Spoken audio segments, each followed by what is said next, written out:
Hello gamers from around the world, this is Boxenberger, the video game enthusiast from Germany, and we are back this week with the world of gaming Dutch after taking a 2-week break. Yeah. Vacation time. I know Vacation time.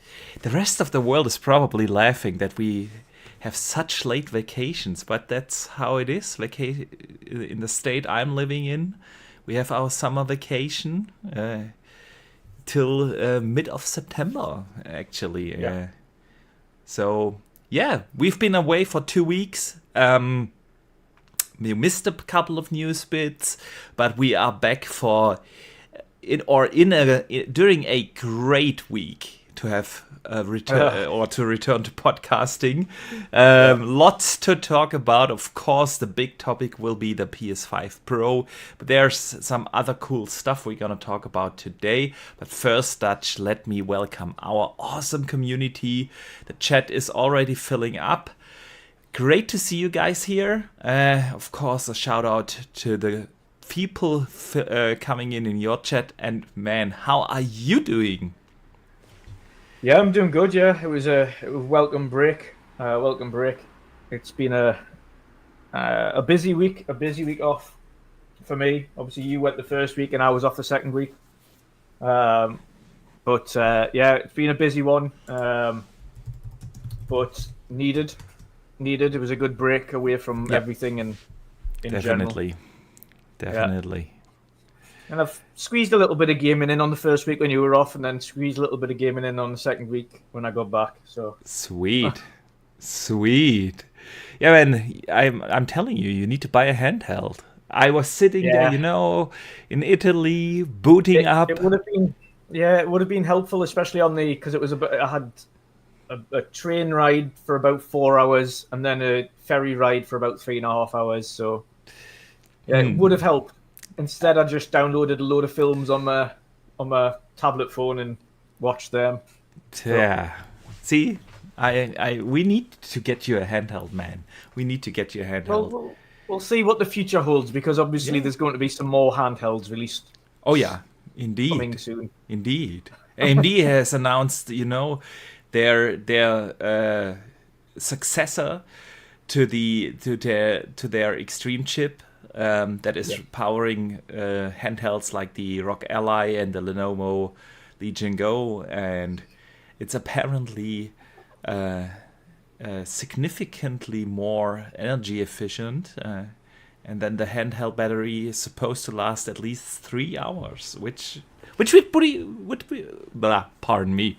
I have to getting back to getting used to talking in English, man. Been way too long. But yeah, apparently, probably going to, I would assume, next year. But yeah, I was enjoying quite some gaming on the alley. So, Dutch, let us use that as a segue into our first segment, and let's talk about the games of the week.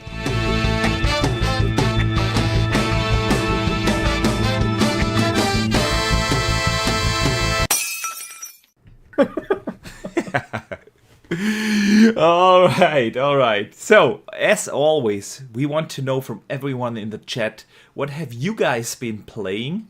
And don't forget to vote. You can vote what gameplay you want to watch. Dutch, let us know, what kept you busy over the last couple of weeks? Yes, indeed. So I have eventually finished Rebirth. I don't know whether or not I told you that, but I eventually finished Rebirth. Nice. So got to the end of that. Final thoughts. Great. Loved it. I enjoyed a lot of the boss fights. I did a separate.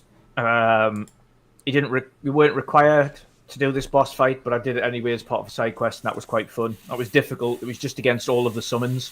And then you have to fight 2 of the summons at the same time each time, and 2 of the summons, and then fight the final one. And that was fun. And then the last boss fight was a different way to wrap up a famous scene. Yeah.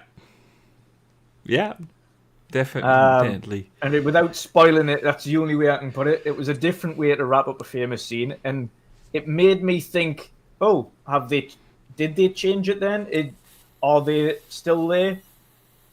And then they're not still there, and I was quite confused as to what reality I was playing in. Yeah. But not really enjoyed it. It's just a damn shame we've got to wait quite a while to wrap up the game. Yep. Because the next part hasn't officially really been announced yet. They've chosen a good point in the story to finish this one. I mean, it's kind of a cliffhanger, but at least they wrapped up this part of the story, in a good way. Made some changes to it, but not in a significant way. And I thought Rebirth was a fantastic game, man. Yeah. I'm just hoping that you get to actually use Sid Highwind and Vincent Valentine in the next game. Because realistically, in the original Final Fantasy, as soon as you meet Vincent and as soon as you meet Sid, you can use them in your party. Yeah. Yeah. But on this one, you can't. They're kind of just there as like side characters, and they don't join you. Yeah. Which is a shame, and I hope they do in the next and final part of it. But, they will for sure. And of course, the only part that we agreed on that was boring as hell, and I think everybody did, was the puzzles with Kate Sith in the mansion. Yeah. True. I was like, oh dear God. Oh yeah. Let this end. Indeed, I was so glad when that chapter was over, man. Yeah. It was a long chapter. That was a long chapter. Indeed, and then, it sped up quite quickly after that. But I've put that kind of to the side for the moment because there's a few things to play, but I'm still enjoying doing some of the side bits and mopping the game up. I've also been playing Visions of Mana, my first Mana game. Nice. How do you like it, man? I have yet to play it. I already own it, but I didn't have the chance to play it, so... Yeah, I'm really enjoying it so far. Thankfully, the voices aren't... I mentioned this about Dragon Quest a while back. I can't play Dragon Quest because they use, overly British, posh accents for everybody. That's just ridiculous, and I just can't get away with that. But this... Yeah, I'm really enjoying it. It's a bit different. I've got it on screen for people to watch in the background on mine at the moment, so people can see an hour's segment of that. But it's very vibrant, very colourful. You can just go straight to the story, or you can choose and pick up a few side quests and get those out the way of. There's a few mechanics I'm still getting used to that no doubt even new for people that have played Mana games anyway. Yeah, it's a good story so far. Nice. It's a bit of a bittersweet story, of course, because Visions of Mana is about these... I don't know whether or not they're the same in all of the Mana games. Do all of the Mana games have arms in them? I'm not sure if all of them have them, but yeah, they are very known to the IP. Yeah. And you know the purpose of the arm. Yeah. Yeah, so they essentially sacrifice themselves for the greater good. Good. Yeah. The entire story is this band of alms, and you are the guard, the soul guard, and you're taking them to the mana tree. Yeah. So that's the premise of the story. I've come across one of the baddies, the evil guys so far, so I don't know whether or not he's going to turn out to be the big baddie at the end or not. But no, I'm enjoying it so far. It's like I say, it's very vibrant, very colourful. It's nice and easy to get into because it's more of an action RPG. It's interesting with a few of the different techniques and things that you get on, depending on the different essence things that you pick up. But no, I'm thoroughly enjoying it so far, and I'm glad they've got a lot of save points where you can play it in chunks. Yeah, you can kind of go, I've done this part, save, and then you can just jump off and then carry on from where you've picked up. And it's really they do the story in chunks as well, so you can't really get lost in it. And they kind of recap every time you meet a new person. They're like, and I'm the arm of water, and I'm the arm of wind, and I'm the arm. So it's like, okay. So even if you did pause and come back to it, easily pick up where you left off in the story, so that's good. So no, I was thoroughly enjoying it. So far it was a good recommendation. Boxy is what I'll say. I can't wait, man. I just don't have enough time. There are so many games to play right now. But Visions of Mana, I'm a huge fan of the original games. Secret of Mana is like one of my all-time favorites. So, man, I can't wait. So, and anything else that you can't wait for? Yeah. You have to rub it in my nose. Yeah. Age of Mythology Retold. I have been playing that. And I've been enjoying it. And of course, they've got the Norse, but not only do they have just one Norse god, they've got Loki, they've got Odin, they've got Thor, they've got Tyr as well. So you can choose the Norse gods. Yeah. So there's a lot of them to choose from. Each one of them has different powers and things like that. Of course, they've got Hades and they've got the Egyptian gods and the Greek gods, and so there's a lot of them to choose from. It's good fun, runs really well. After I've got the Visions of Mana thing out of the way, I'm going to put a small gameplay segment of that on screen as well. Man. I did mention this to you. I tried to record a longer section, but unfortunately, NVIDIA GeForce replay thing didn't record all of it. It recorded the first 1 minute, even though it said it was recording, and then when I stopped recording it only recorded 1 minute. So that was fun. But that's the one I'm most jealous of right now, because everyone knows how big of a fan I am of the Age games. Put 700 hours in Age 4 and still playing, and I can't wait. But the problem is I have a huge and very important work thing coming up on September 23rd and 4th. This could be a personal huge career chance for me. And I know myself. If I would start Age of Mythology right now, I would not be able to put it down.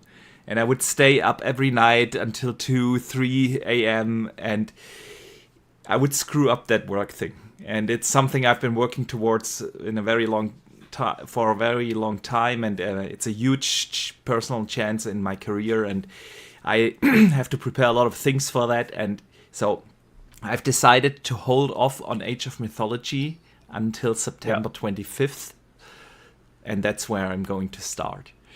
And then you will not hear the end of it here during the World of Gaming, but right now, if anybody knows Age, has played Age, and I would assume some people in chat have, you know that the games, is when Boxy was saying 2-3 o'clock in the morning, that's probably only 3 matches. Because if you just go against, if I do skirmishes first before I do campaign or multiplayer, even if you do a skirmish versus 1 AI, that can take 40 minutes at least. If you do it for 3 or 4 AI, which I usually go for, and I ended up having to do a 1 skirmish just to get some recorded footage. So I did that. But usually I go for 4 AI plus myself, and it's free for all, so everybody's attacking everybody. Yeah, then you're not using probably the right strategy, because let's be realistic, the matches are decided usually after 10 to 15 minutes. It depends. When you've got powers raining down on you and causing all kinds of havoc, it's a bit different. We shall see. What I have noticed as well, and I completely forgot about this, but if you do island based, and they get a lot of their not giants, a lot of their giant mythical beaches, the Titans. If they get a lot of Titans on their home base, trying to get all of them down is an absolute chore. So if you're choosing a custom match and you don't want it to last 4 days because of the Titans that they summon, and they all summon like 7 or 8 Titans to protect their kingdom, and you can't get Titans across water, they can't go on ships, so they're just to protect,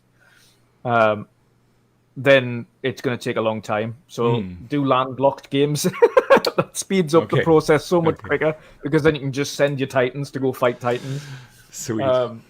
But it is good fun. Like I say, it's adds another dynamic to it when you can throw powers out, and when you're the Norse gods, you can kind of make trees come to life and destroy things and have I wolves can't, go onto them. And man, I can't wait to check out all the different nations and folks and find my sweet spot with one. Yep. Because I know a lot of people in H4 tended to, try to optimize their playstyle for all the different nations.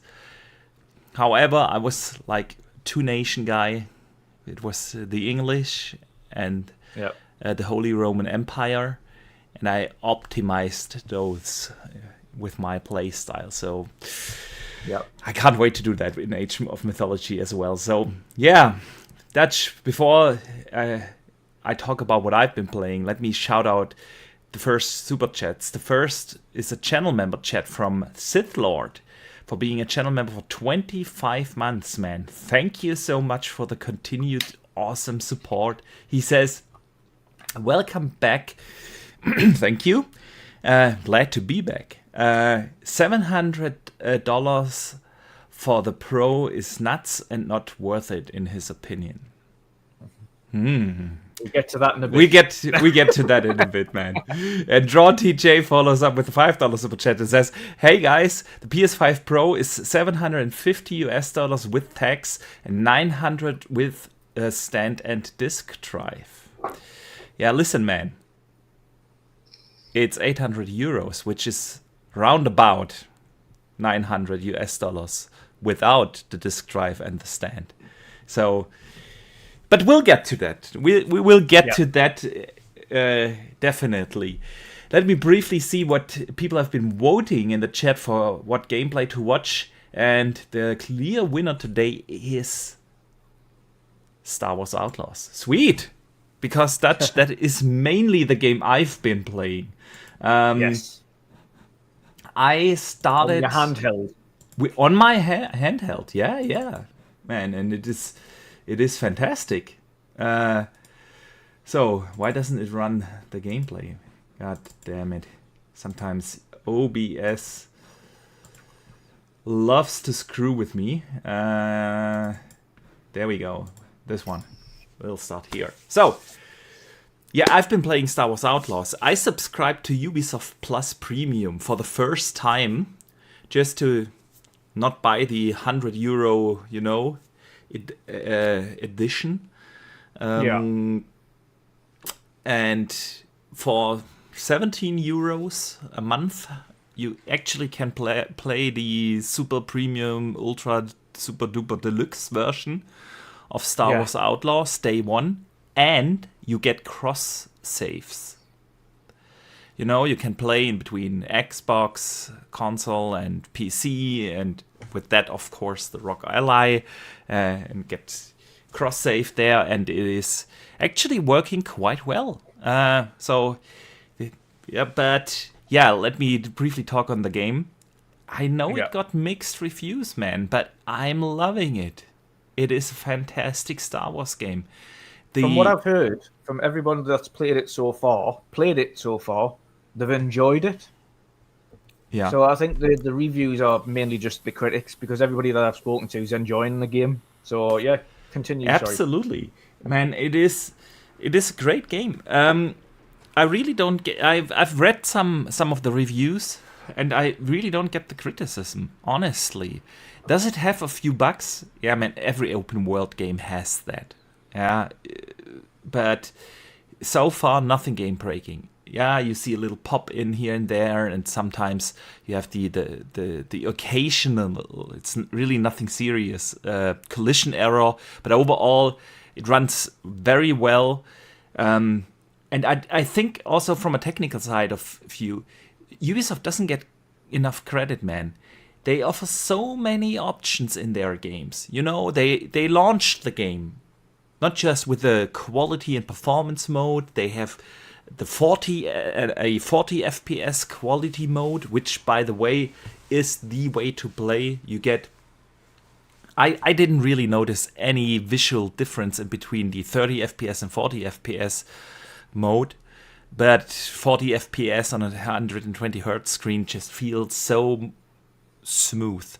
Yeah, you've got a lot of other options that you can turn on and off. Obviously, the cinematic stuff, chromatic aberration and everything. Great photo mode is implemented. You see me in the footage use it quite a lot, actually. And overall, on a technical level, I must say, like, almost every major AAA game that comes out at 30 FPS, and with good luck you get a performance mode patched in 6 months after launch, or the photo mode isn't there and it gets patched in 4, 5, 6 months after launch, and so on. And this game is complete. Just on a technical level, this game is complete at launch, and barely anyone does that anymore. Yeah, it took Starfield almost a year, 10 months or so to patch in other options. And it happens all the time with every other game as well. That the people that buy it day one, they get to play the game in the worst kind of way, and later they patch in those modes that people actually want to play, a performance mode or at the photo mode, and stuff like that. And I think Ubisoft doesn't get enough credit for launching just on a technical level a complete game that looks absolutely stunning. They captured the essence of the original trilogy really well. The music is fantastic. You kind of meet when you walk into the base of Jabba the Hutt, you can see Han Solo there in his cryonic frozen metal thing and stuff like that. It is just so good.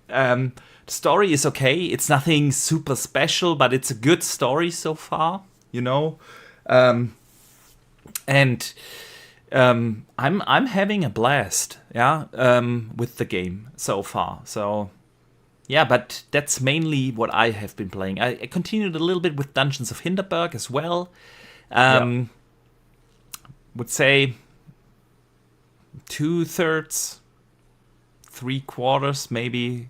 Something like that I have finished, but I intend to do that once the work thing is over, and then just wrap it up. It's a great game as well. But yeah, man, that is what I have been playing. So let me see what people in the chat have been playing, because the chat is already discussing heavily the PS5 Pro, Dutch. I feel like we have got to weigh in, but let us see first. Here, Sith Lord has been playing Mafia and Call of Duty. Sweet. Nice. Siki has been playing the Call of Duty open beta and Age of Mythology, and he wants to hear half an hour Boxy rant. Yeah. In 2 weeks. In 2 weeks, you will hear that for sure. And that's all you will ever see gameplay-wise on the screen ever again. Yeah. The time of voting what you're gonna watch is gonna be over, Yeah.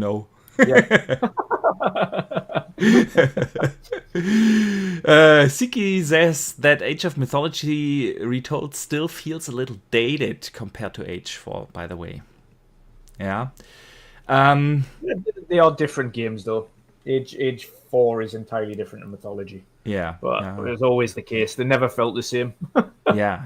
Dronty J says Warhammer Space Marine 2, and he likes it. He says it's amazing. Another game I ultimately want to play, but next month. I've said I've intentionally held off on buying Astrobot and Space Marine because I've got Astrobot as well. Got to play through. I have to play through Visions first. That's the main one. Yeah. Visions is my priority at the moment. And then next month, I'll play some Space Marine and Astrobot. And I've really held off. Yeah. As much as I've seen everybody playing them and everybody's asking if I'm playing Space Marine or when am I going to pick it up and things like that. Yeah. Next month. Not now. Yeah. we knew that, man, that the first week of September is crazy with game releases. Astrobot is also another game I definitely want to pay. Yeah, I have to pay for it, of course. But play, I want to play it. I don't want to pay for it, but I kind of have to. Drawn TJ says, by the way, and good shout, Linkin Park is back. Indeed, man. Yes. Emily, the new singer. Uh-huh. Yeah. I mean, listen.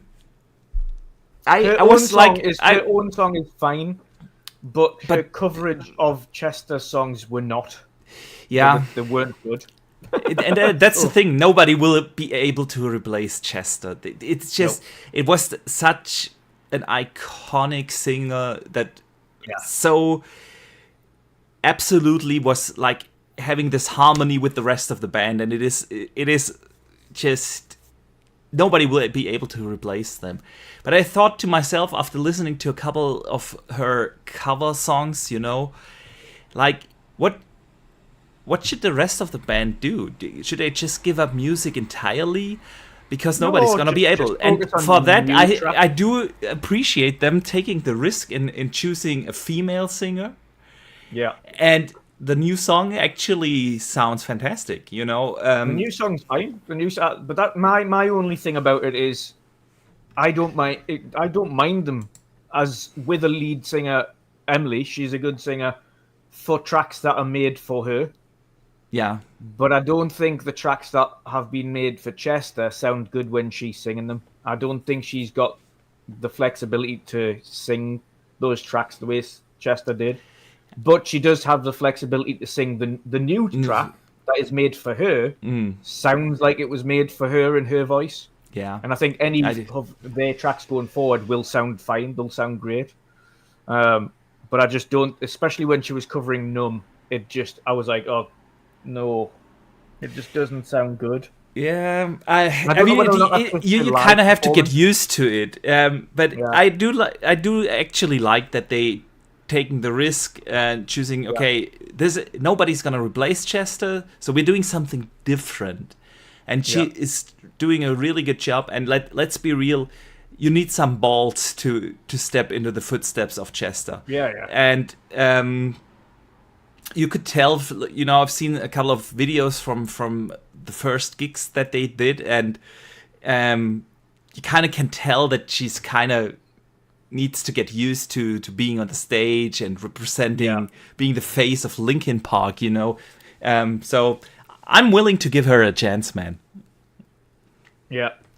Well, like I say, new music, absolutely fine. But just leave your legacy where it is. Yeah. Your legacy is there for a reason. There's no need to cover it when you've got a new singer. Just create your own stuff. Yeah. Going forward. Yeah. But you kind of have to live up to the legacy title, so it's tough. But I'm absolutely willing to give her a chance. So yeah. But let's get back to gaming, man. Where were we? Paul Drew has been playing Astrobot, which is incredible, he says. And the casting of Frank Stone. Doesn't like that game too much, though. So, so I hope I didn't miss anyone. I'm sorry. The chat is already heavily discussing, PS5 Pro. So the Black John on mine was asking, is this Visions of Mana right? Obviously my gameplay. And he said, I'm def picking this up once I've rolled credits on P5 or Persona 5 Royale. So he's playing Persona 5 Royale. Sweet. All right. Dutch, let's get into the news of the week.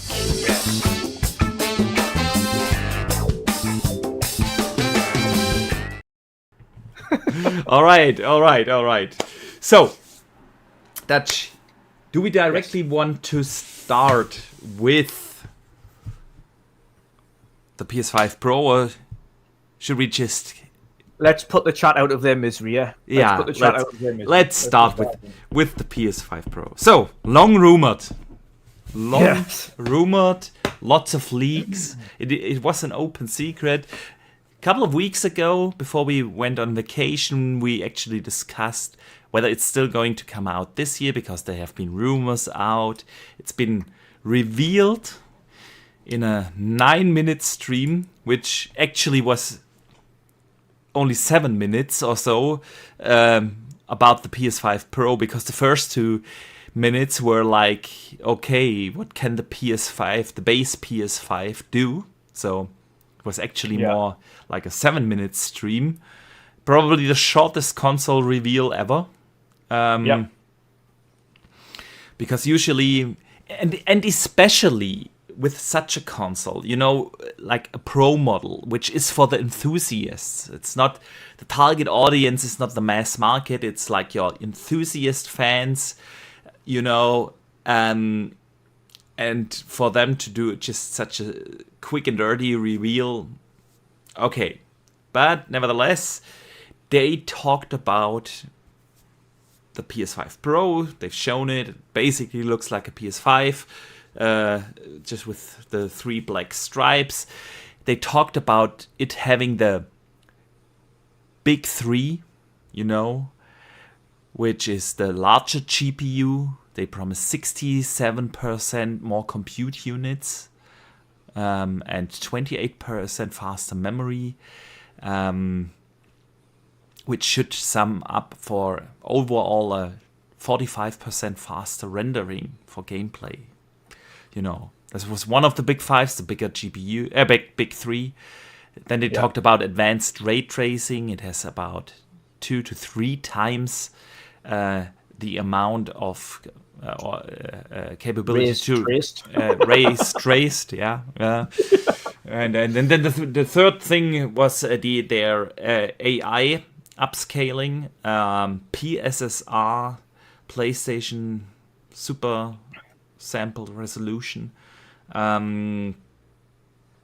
So, and then they had the release date in November. Surprise! I say it to you, man. Every console except the Switch, except Nintendo, but every Xbox and every PlayStation always launched in November. Yeah, every single one. Yeah.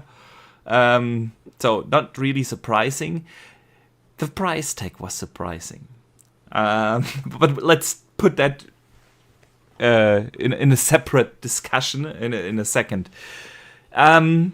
They've shown no new games. They've released a list of 15 games that will have a PS5 Pro enhancement at launch. All older titles, except again Ubisoft. Ooh, surprise! Yeah. But with Assassin's Creed Shadows, but everything else, older titles, they've shown some comparisons, which you barely could see because of the utterly bad stream. But even if you rewatched it in higher quality, 4K, afterwards, it was okay. But yeah, they compared, games like Ratchet and Clank, Spider-Man, and The Last of Us 2. Yeah, I mean, you announce a new console and show it off with a game that was released on PlayStation 4.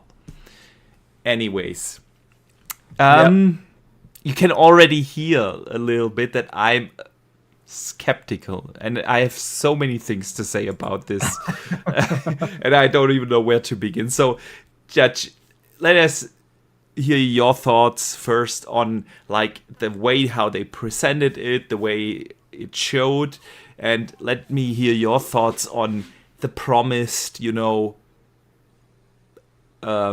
power increase. Do you believe in it making a significant difference? Well, what are your thoughts on this reveal before we talk about the price point and everything that happened afterwards? Yeah. Before we talk about that, we said this. Well, we've mentioned this beforehand when they were looking at the power upgrade and what they were going to do. The main thing that was always going to be the issue that is going to hold back any actual significant gains is the fact that the CPU is almost unchanged. Yeah. You get a minor boost, but that minor boost brings it in line with the CPU that's already on the Series X. It's clocked to 3.85 as opposed to Series X's 3.8. So it's pretty much in line with the Series X CPU now on Zen 2. So there's pretty much no change Not at all on the not CPU. even that really, because the boost is only available temporarily for short. Temporarily, exactly. So it's not even a permanent boost to the CPU, and even if it is, it's only in line with the Series X's CPU. So even though you have this GPU boost up to 67% more CUs than the current one, it's negated anyway by the CPU, which we always said was going to be the bottleneck. And then even when you have a look at Digital Foundry's analysis of it as well, they're saying exactly the same thing. The CPU is the bottleneck. And they never mentioned the CPU once in that whole thing. Even though that had a boost, they didn't mention it because they know the boost is so insignificant, it's not going to make a blind bit of difference. The only thing that is going to be a benefit to them, even then, I mentioned when it was first leaked, and they mentioned PSSR, I said because PSSR is so refined and so integrated strictly for the PS5 Pro and nothing else, i.e. it's not on any other platform, it's not going on PC, it's not going on anything else, only select titles and only select things will actually make use of it. Now, he's mentioned everything gets an automatic boost. All old Select PS4 games will get an automatic boost. We've already had these automatic boosts on Xbox anyway, because we had that lovely cycle where everything got up-resed and you've got the automatic 60 frames for all the titles and HDR and all that stuff.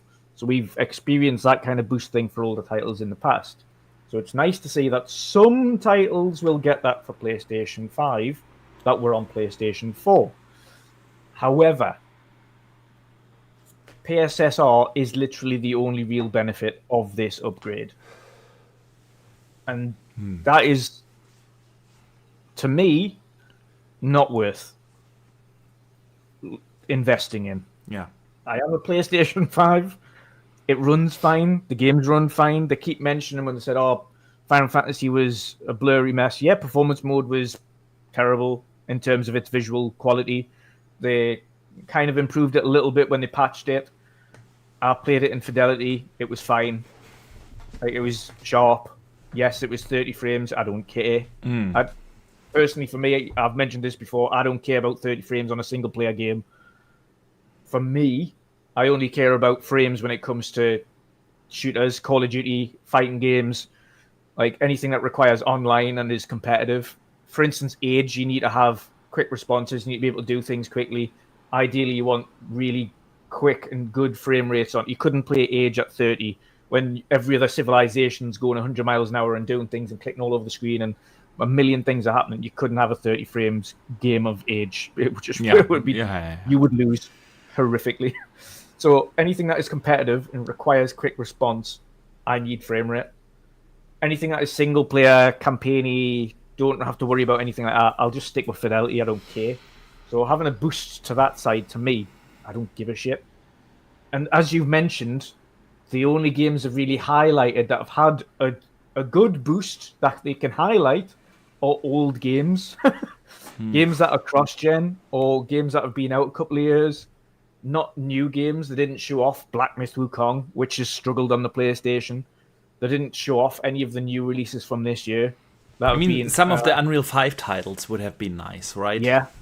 The ones that are taxing. Like, show off stuff that's going to tax them. So, ideally, that's what we want to see. We want to say, okay, it's great having these features and this boost amount, etc., but show us a real reason to get it as opposed to games we've already played and beaten. Yeah. We've already played and beaten all of these games. Like The Last of Us Part 2. That's great and all, but that was a PlayStation 4 title that then had a PlayStation 5 re-release. Yeah.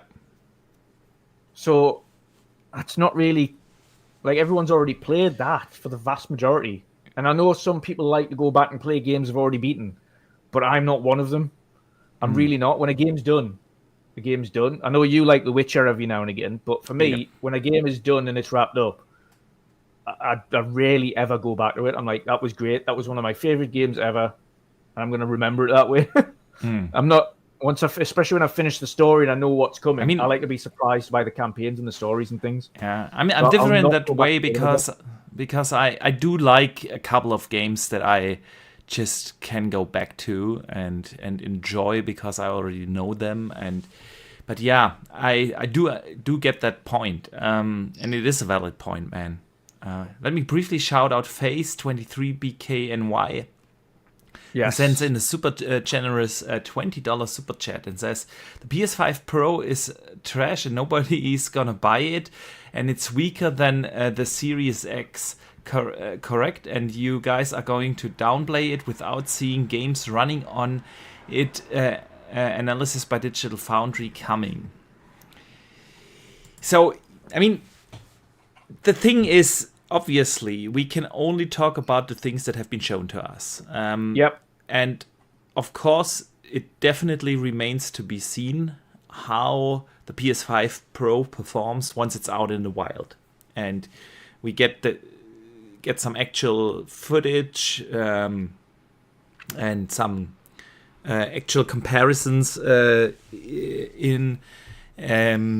But so far, of course, we can only judge from what they've told us. And this is such a multi-layered discussion because there is... It is. It is. It's massively multi-layered. Everybody's going to have what you can't do. And one thing we'll both agree on this. Everybody has to agree on this because it is some of the takes on both sides have been ridiculous. Yeah.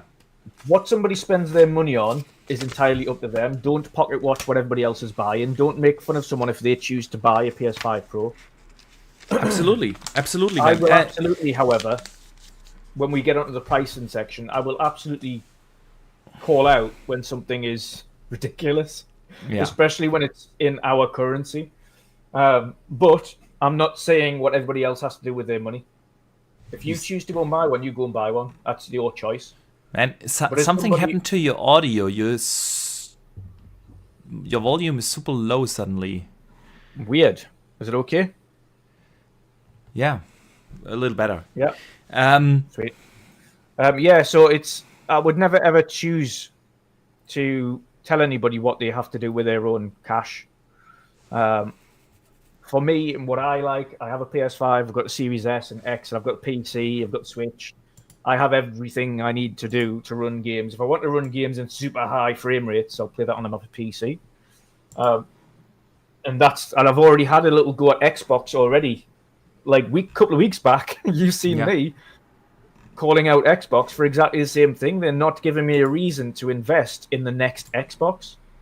Just as PlayStation aren't giving me a reason to invest in the PlayStation 5 Pro. And I've already said, as it stands right now, I will not be buying the next Xbox. I will be going full on to PC. So that's how I stand. And that's how I look at every company. As long as you give me a reason to invest in your platform and a reason to buy and spend money on this platform, then I will likely buy it. Me and you have bought the previous... I've got the PlayStation 4 Pro down here. Day one. I had the One X. So we've bought these mid-gen refreshers. I had the One as well.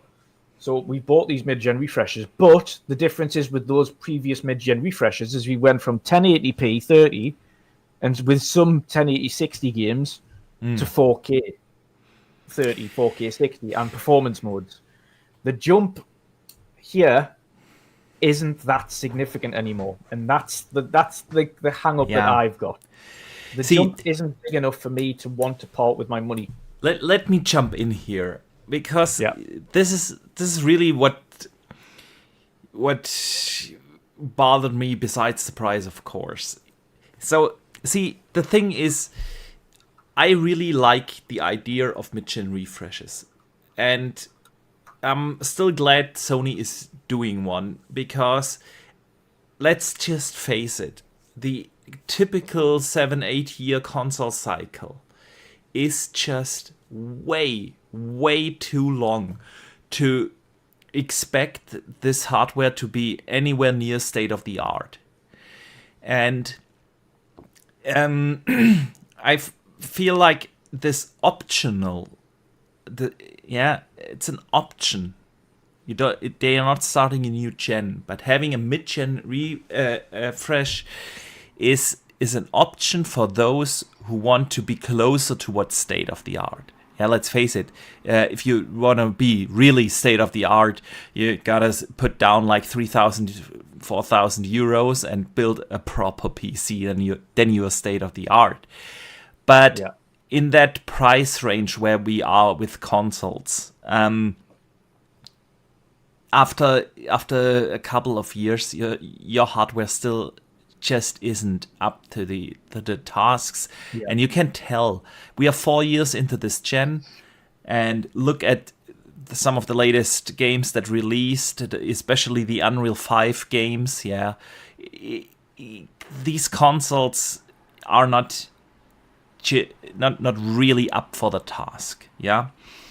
I mean, other games, look at Star Wars Outlaws here, are doing a phenomenal job, providing amazing visuals, but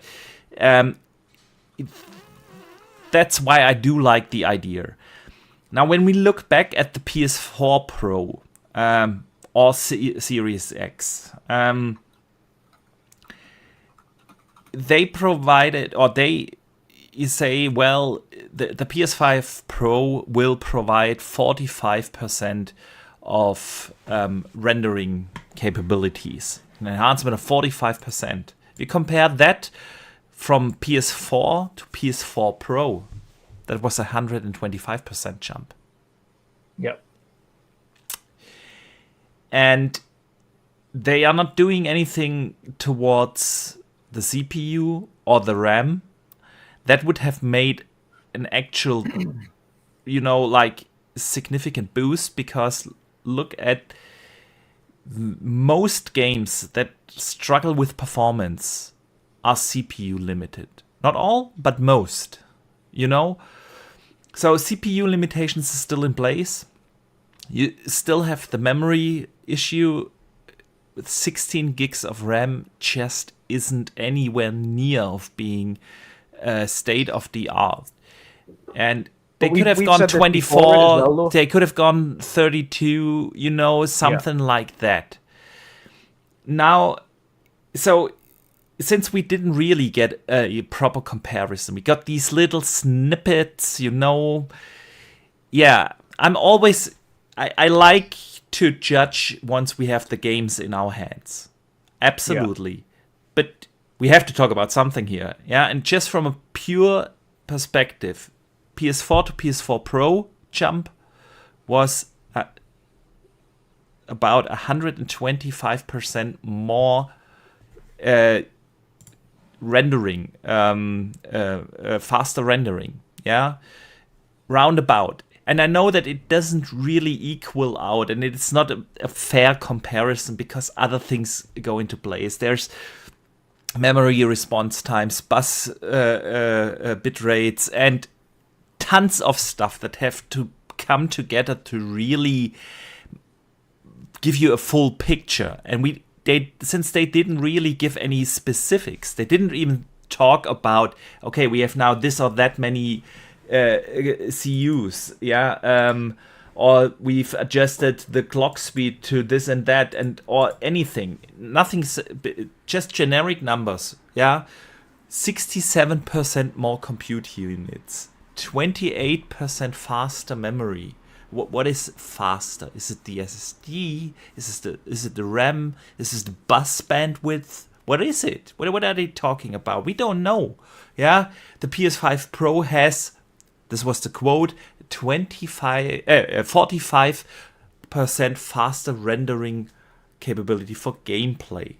And they've used a very similar slogan, explained a little bit more with hardware, actual hardware specs during the PS4 reveal, and that was 123 or something percent, So, somewhere in that ballpark. So I can only judge from what they've told me and shown me so far. Now, if you talk about ray tracing, well,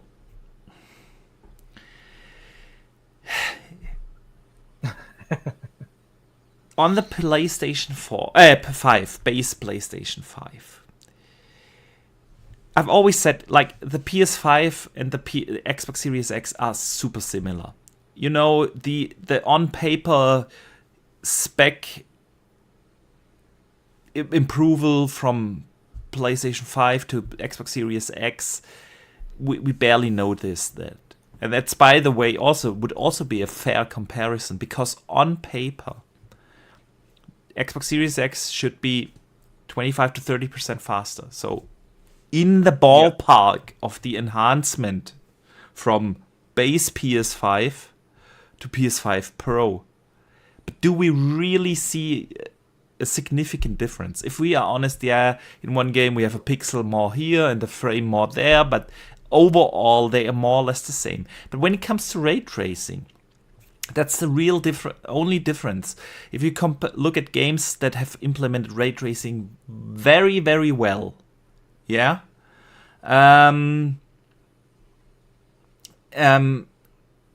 like Metro Exodus, some of the Ubisoft games with global illumination, Starfield. We haven't really a comparison on PlayStation there, but this is actually the one thing where you could tell, okay, there's a difference between PlayStation and Xbox.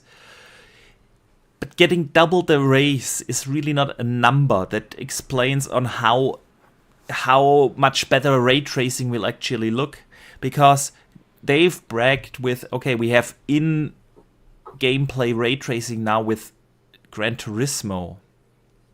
Yeah, sweet. We had that before in the photo mode, and now we have, and Forza Motorsport has that as well, by the way. So is that really gonna make a difference? I think this will be the least of the things that you will be able to notice. It will only bring them up to speed what the Xbox Series X already does. So I don't really see a big improvement there. Shout out to John from Xbox Era in the chat. Nice to see you. He says, I haven't chatted to these two in a bit, so I thought I'd drop by. Man, it's great to see you. We have to get you back on the show, man. Yep. I'll get in touch with you. John. Absolutely. So, and then the third thing is, PSSR. And this is actually the one thing where I have my highest hopes.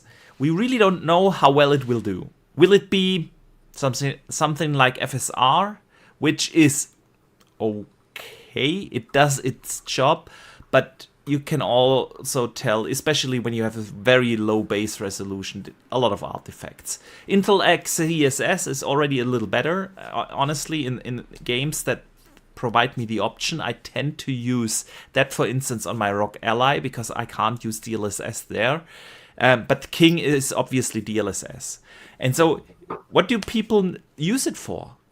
People use it to have a lower internal resolution, get a better image quality to output, and get higher frames.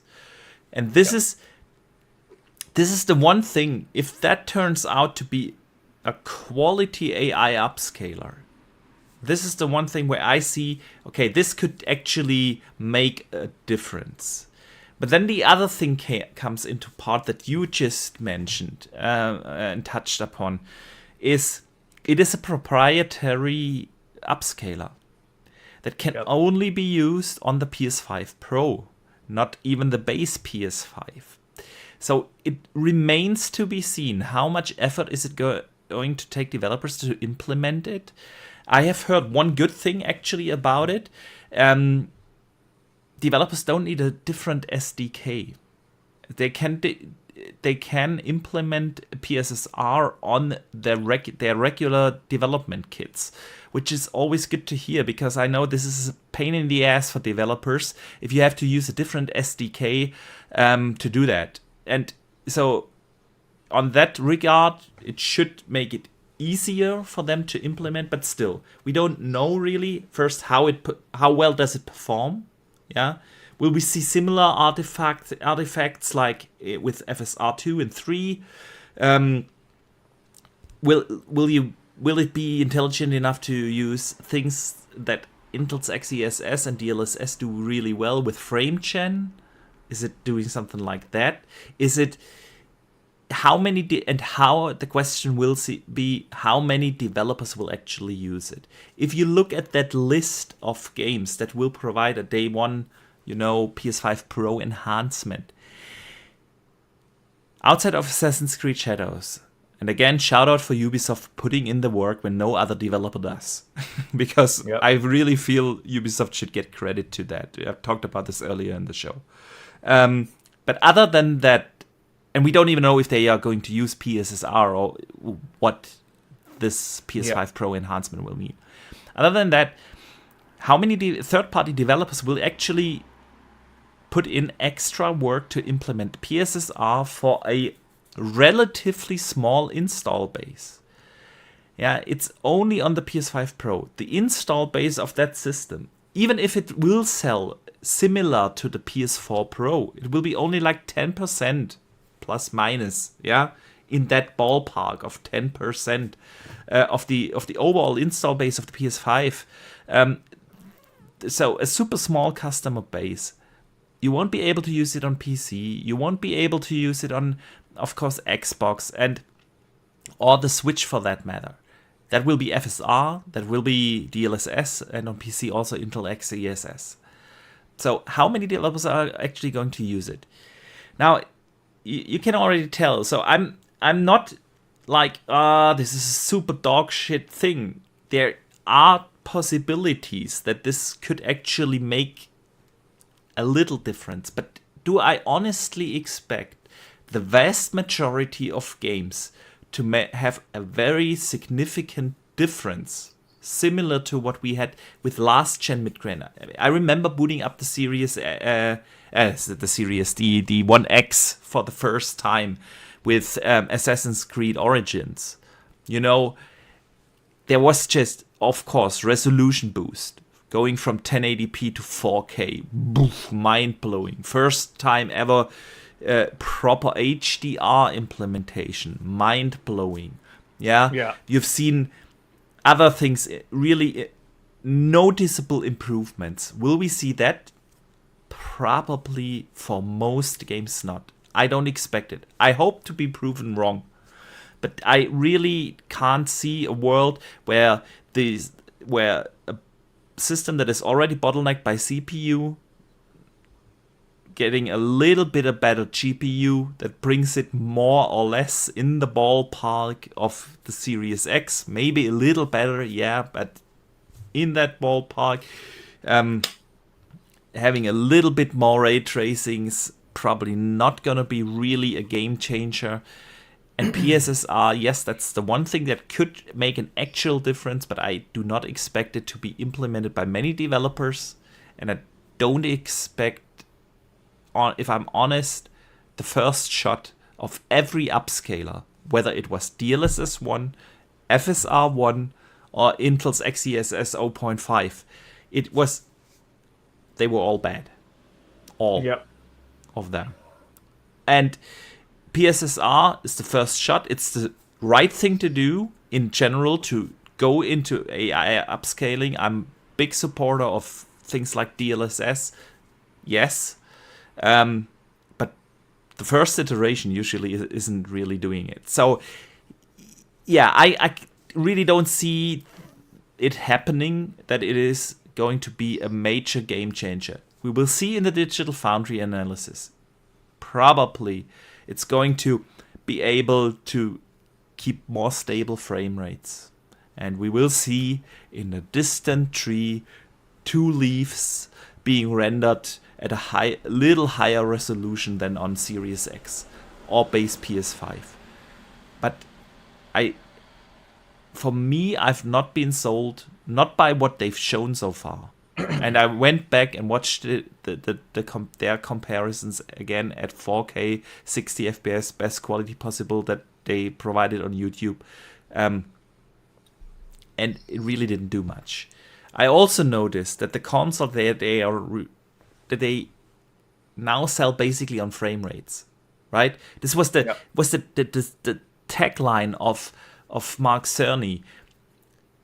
People choose in between quality mode and performance mode to get either a good image quality and by the way, interesting phrasing, chunky gameplay.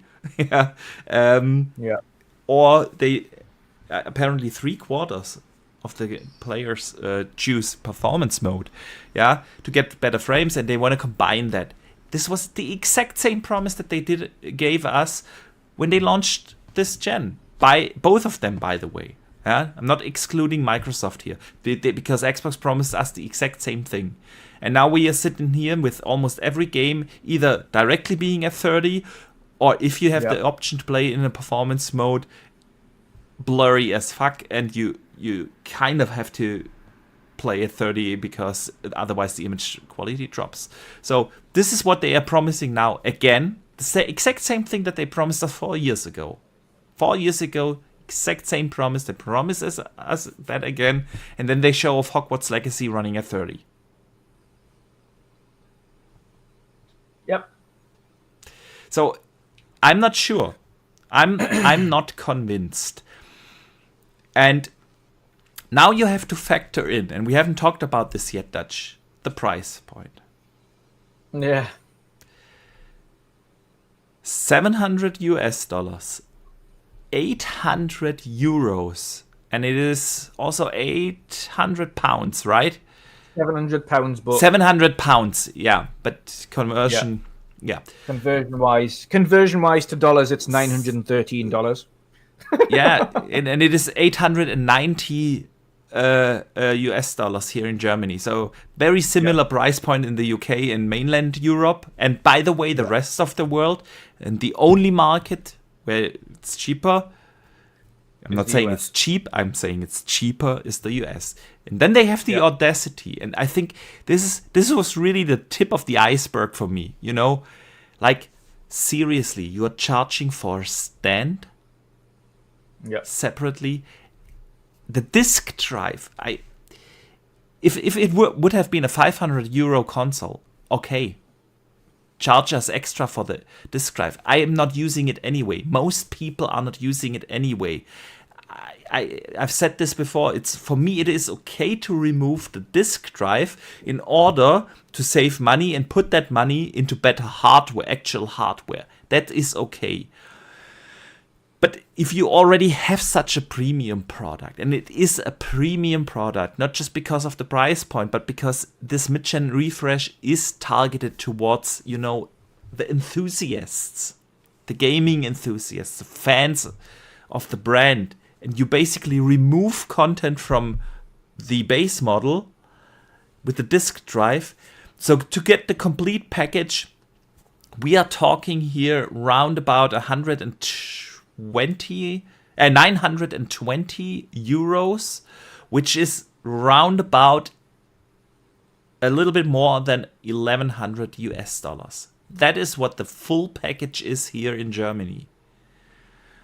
And again, I can kind of see, I'm not defending it, but I get why they removed the disk drive. But the audacity to charge extra for the stand to put up your console, or even lie it down without it wobbling. It is pure greed. It is nothing else. So now that I have more to say about the price, but I want to hear your thoughts first. So where do you stand with this? Again, I think if it's a pro model, then everything needs to be included in that price. I don't think they should be separated at all. I can understand why they might be going to an all digital thing. We've said in the future we expect the next base models of consoles to have all digital and you buy the drive separately. We've said that ourselves. However, this is a pro model of the console. You would expect in a pro package, you would have everything that is required to be a pro console. Yeah. But realistically, the actual full price of a pro model console is £830. It's not £700. It's 700, and then you have to buy the stand. So there's 730. And I'm not, because I don't want I want it standing up, ideally. So I'd have to buy the 30 if I bought it. Yeah. I don't have the space to lay it down. You know what the current console's like anyway, and you know what the Slim's like. Even if it's lying down without a stand on the bottom, it's wobbling about. I'm sorry, a stand is part of the console. Yeah, exactly.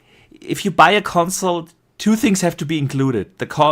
Three things have to be included. The console with a stand for people to be able to put it up, and the controller. These are the things that are not negotiable.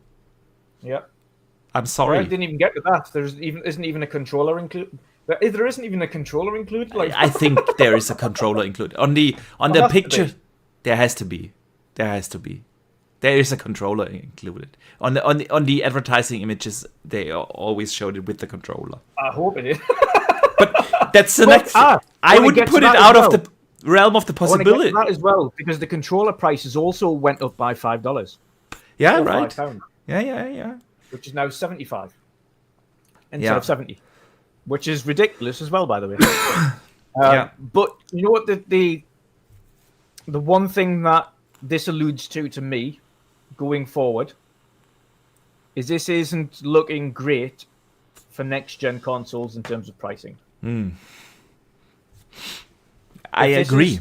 Because this isn't even a full next gen console. This isn't even a fully fledged upgraded CPU, which is Zen 3 or Zen 4. This isn't the next lines of GPU or APU that they've got involved with in AMD or Nvidia or Intel, whoever they use for the next lot. We know PS6 is going to use AMD again. We don't know who Xbox are going to use. But this, at the moment, to me, looks like the next set of consoles are looking to be a minimum of 600 at launch, with or without, maybe even without the drive, which is the thing that we have to all kind of prepare for, I think, going forward. And it's, I would have been expecting to see 600, and I think 600 would have been a price people would have been okay with. For the most part, would have been okay with. Which currency are you talking about? Because we apparently have to make a real difference here. Yeah. Well, it should be across the board, €600, £600, and whatever that. Obviously, we know that the dollars are never going to match up, so it'll be $600. Yeah, but then I can live with the delta. Yeah, that is what base PS5 and Xbox are doing, pricing euros and dollar the same. Yes, it is a delta. We also have to mention, to be fair, US prices usually are without tax. Yeah, but even then, the average sales tax is only 8%. Yeah. So even with that, it's 19% here in Germany. Yeah. By the way, even with that included, we're still 100 more. So it still makes no difference, or more than 100 more. But realistically, I just don't think it sets a good precedent for what we can expect for pricing going forward for consoles, to be honest. And my key issue here, and everyone likes to say, but gaming is an expensive hobby, but it was never meant to be an expensive hobby. Console gaming for the living room was never meant to be an expensive hobby. Yeah. It was always meant to be gaming for the living room to get the casual people to play games on their TVs. Yeah. That was what console gaming was always originally about. And the enthusiasts went to PC. That's what the difference. There was the contrast. The sheer enthusiasts, the ones that wanted all the latest, greatest, newest, fanciest things, were always on PC. And the price justified the difference. It's what you get on console. We'll do our best for what we can for the money that you pay. And it's a good entry-level price. It was $399 for the PS4 Pro. It was $399 for the One X. It was $399 or $400 for the original model consoles. And now we're already sitting at $500 for the base models this year. Yeah. And $700 for the Pro model. And you can see where it's going. Yeah. It's went from $399 to $600 in the space of a full generation. Yeah. I mean, there's much to add to this, honestly, because let's face it, it is a super weird generation. It's the only generation where the consoles got more expensive after launch. Usually we are used to, if you look back to every other generation, the consoles went down in price a year or 2 years or 3 years into the generation. Then they came out with the Slims that made it even more cheaper. And you know, this is the only generation where both consoles, PlayStation first, they increased I think a year or so after launch, and Xbox Series X 2 years after launch. Let's remember, if it wasn't for the fact that Series X was priced lower at launch, the PlayStation 5 was set to be priced higher. Yeah. But Xbox unveiled the price first, and Sony tweaked last minute and went, right, okay. Yeah. Fair one. So, but you know what I mean? It is a weird generation in that regard. And yes, we had a couple of years now of higher inflations. Inflation rates are getting back to normal now. But you have to factor that in. Then you have to factor in, of course, and before people start to think I'm trying to defend it, it's not where I'm going with this. Electronics in general, semiconductors in general went up in price. So, and you can also tell that from PC parts. Look at PC part prices, GPU prices, CPU prices, RAM prices. Everything went up. Absolutely. And that's also sometimes when I see people, I'm just going to build a PC. Yeah, you do that. PC is a valid option. However, PC prices also, PC part prices also went up, you know. Yeah. Nevertheless, the one thing about console hardware is that has always been a subsidized hardware. Yep. And I feel like that is the major difference that we are going to see, that console OEMs, console manufacturers are not going to subsidize the hardware in the same way that they did before. That they used to. Yeah. That they used to. Because, you know, if you look at things like the ROG Ally, I'm just taking that as an example because I've been playing so much on the ROG Ally lately, yeah? Yeah. Asus is not a platform holder. They are not making any money off me buying that system afterwards. I buy it once, and everything else I'm going to spend on that device is going towards Steam, Epic, Xbox, whatever. Yeah? So they are not able to subsidize it. That is why the price is as high as it is, because they have to make their return of investment of the hardware sale. That's not the business model of a console. The console is sold basically for its manufacturing and development cost and all that stuff factored in. PlayStation, Xbox, Nintendo is a little different, but those two never made really any money off of selling the hardware itself. It's about selling the software. Yeah? So, but with this PlayStation 5 Pro price, I could see that the future is going to go away from that model where we get subsidized console hardware. At least not to the same degree, because there's no way that you can tell me that this console, removing the disk drives, and disk drive prices have gone up, way up, by the way. Yeah, it's actually what Phil Spencer said a couple of months ago. Yeah, because no other device is using disk drives anymore. There are simply super small numbers. The few million consoles is really, for the global market, nothing. Absolutely nothing. So disk drive prices have gone up. But they removed that disk drive. And a few more compute units 4 years after the generation. Yes, Moore's law is slowing down. I get it. Nevertheless, not in the same percentage that the prices for the PS5 Pro went up. And yes, there is a 2 terabyte SSD. We kind of have to mention that. That is a price factor. Agreed. But still not in this way. And so I just feel, okay, the days of subsidized console hardware are over. Sony, at least right now, is expecting to make an actual return of their investment on the hardware. And I think that is the reason why, Xbox is going to look at this very, very carefully. Are we going to subsidize our console hardware next gen as well?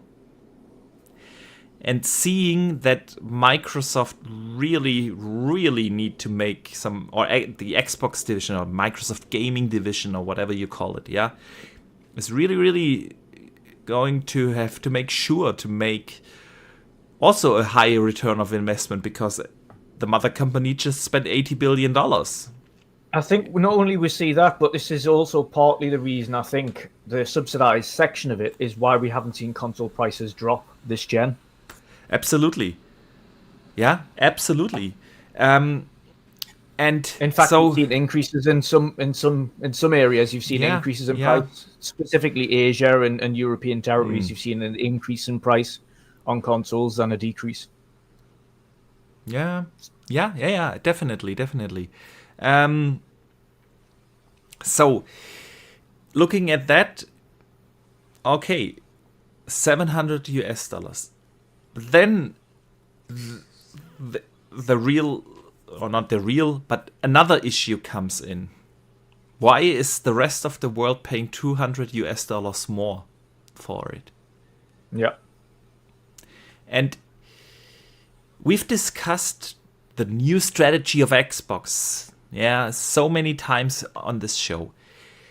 And both of us always said that every PlayStation fan should root for a strong Xbox, including their exclusives, because this is the only way that PlayStation is going to get competition, and competition is what helps us consumers the most. And the only market where Xbox is slightly competitive is the US market. In the rest of the world, Xbox is absolutely no competitor for PlayStation in the console space. Yeah. Not talking about the software or publisher perspective now with ABK, but Call of Duty is still multiplat. It's like they basically all that big stuff is now third party. Yeah, Doom coming, Indiana Jones coming, and so on. We're talking here about sort of, it's not fully third party publisher. I'm not saying that. You guys know what I mean, you know? Yeah.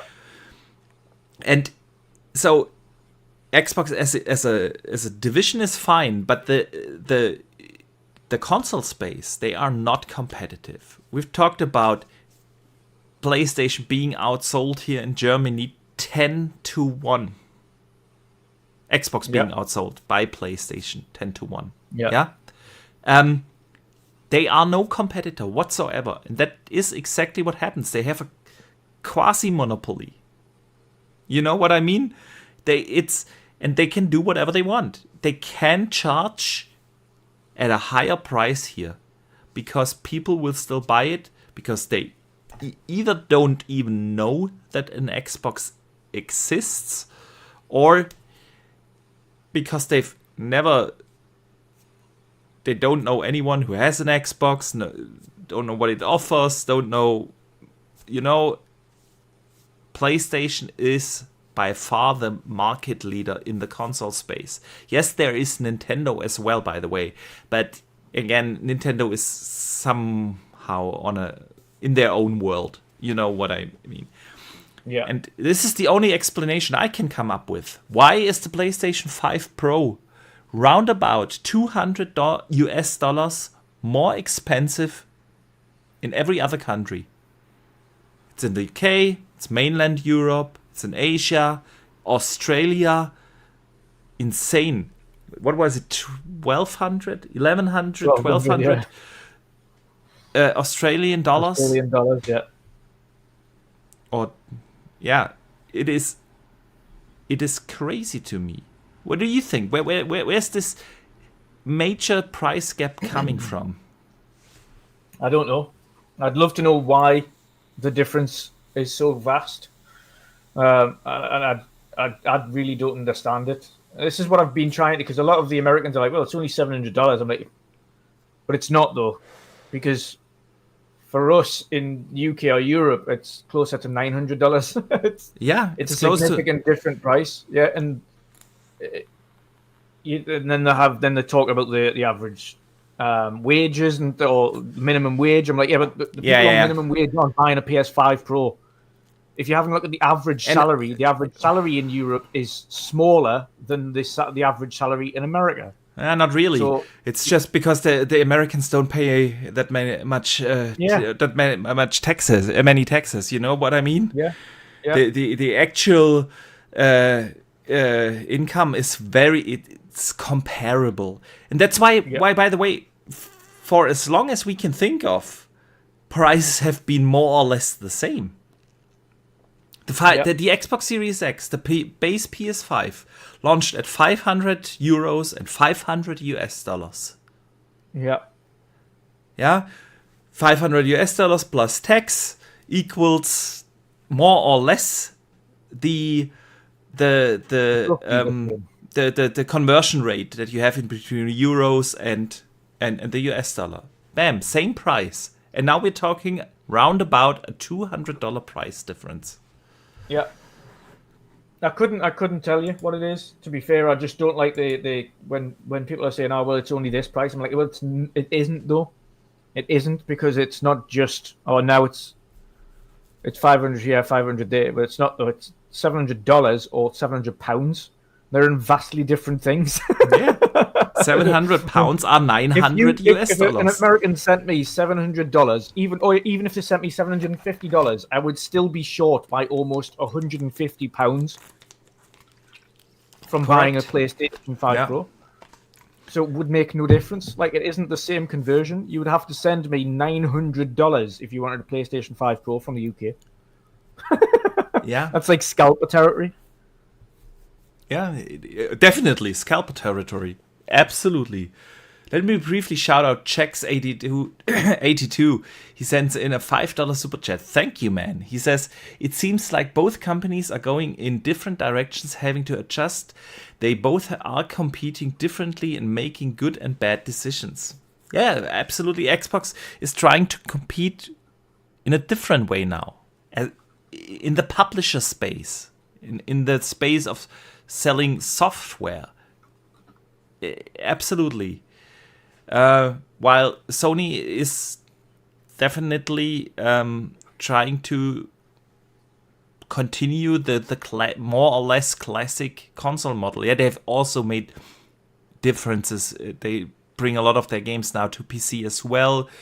Some of them even day one. But yeah, in the console space, they follow a very similar tactic. But now with this price point, yeah, again, we are back to non-subsidized console hardware.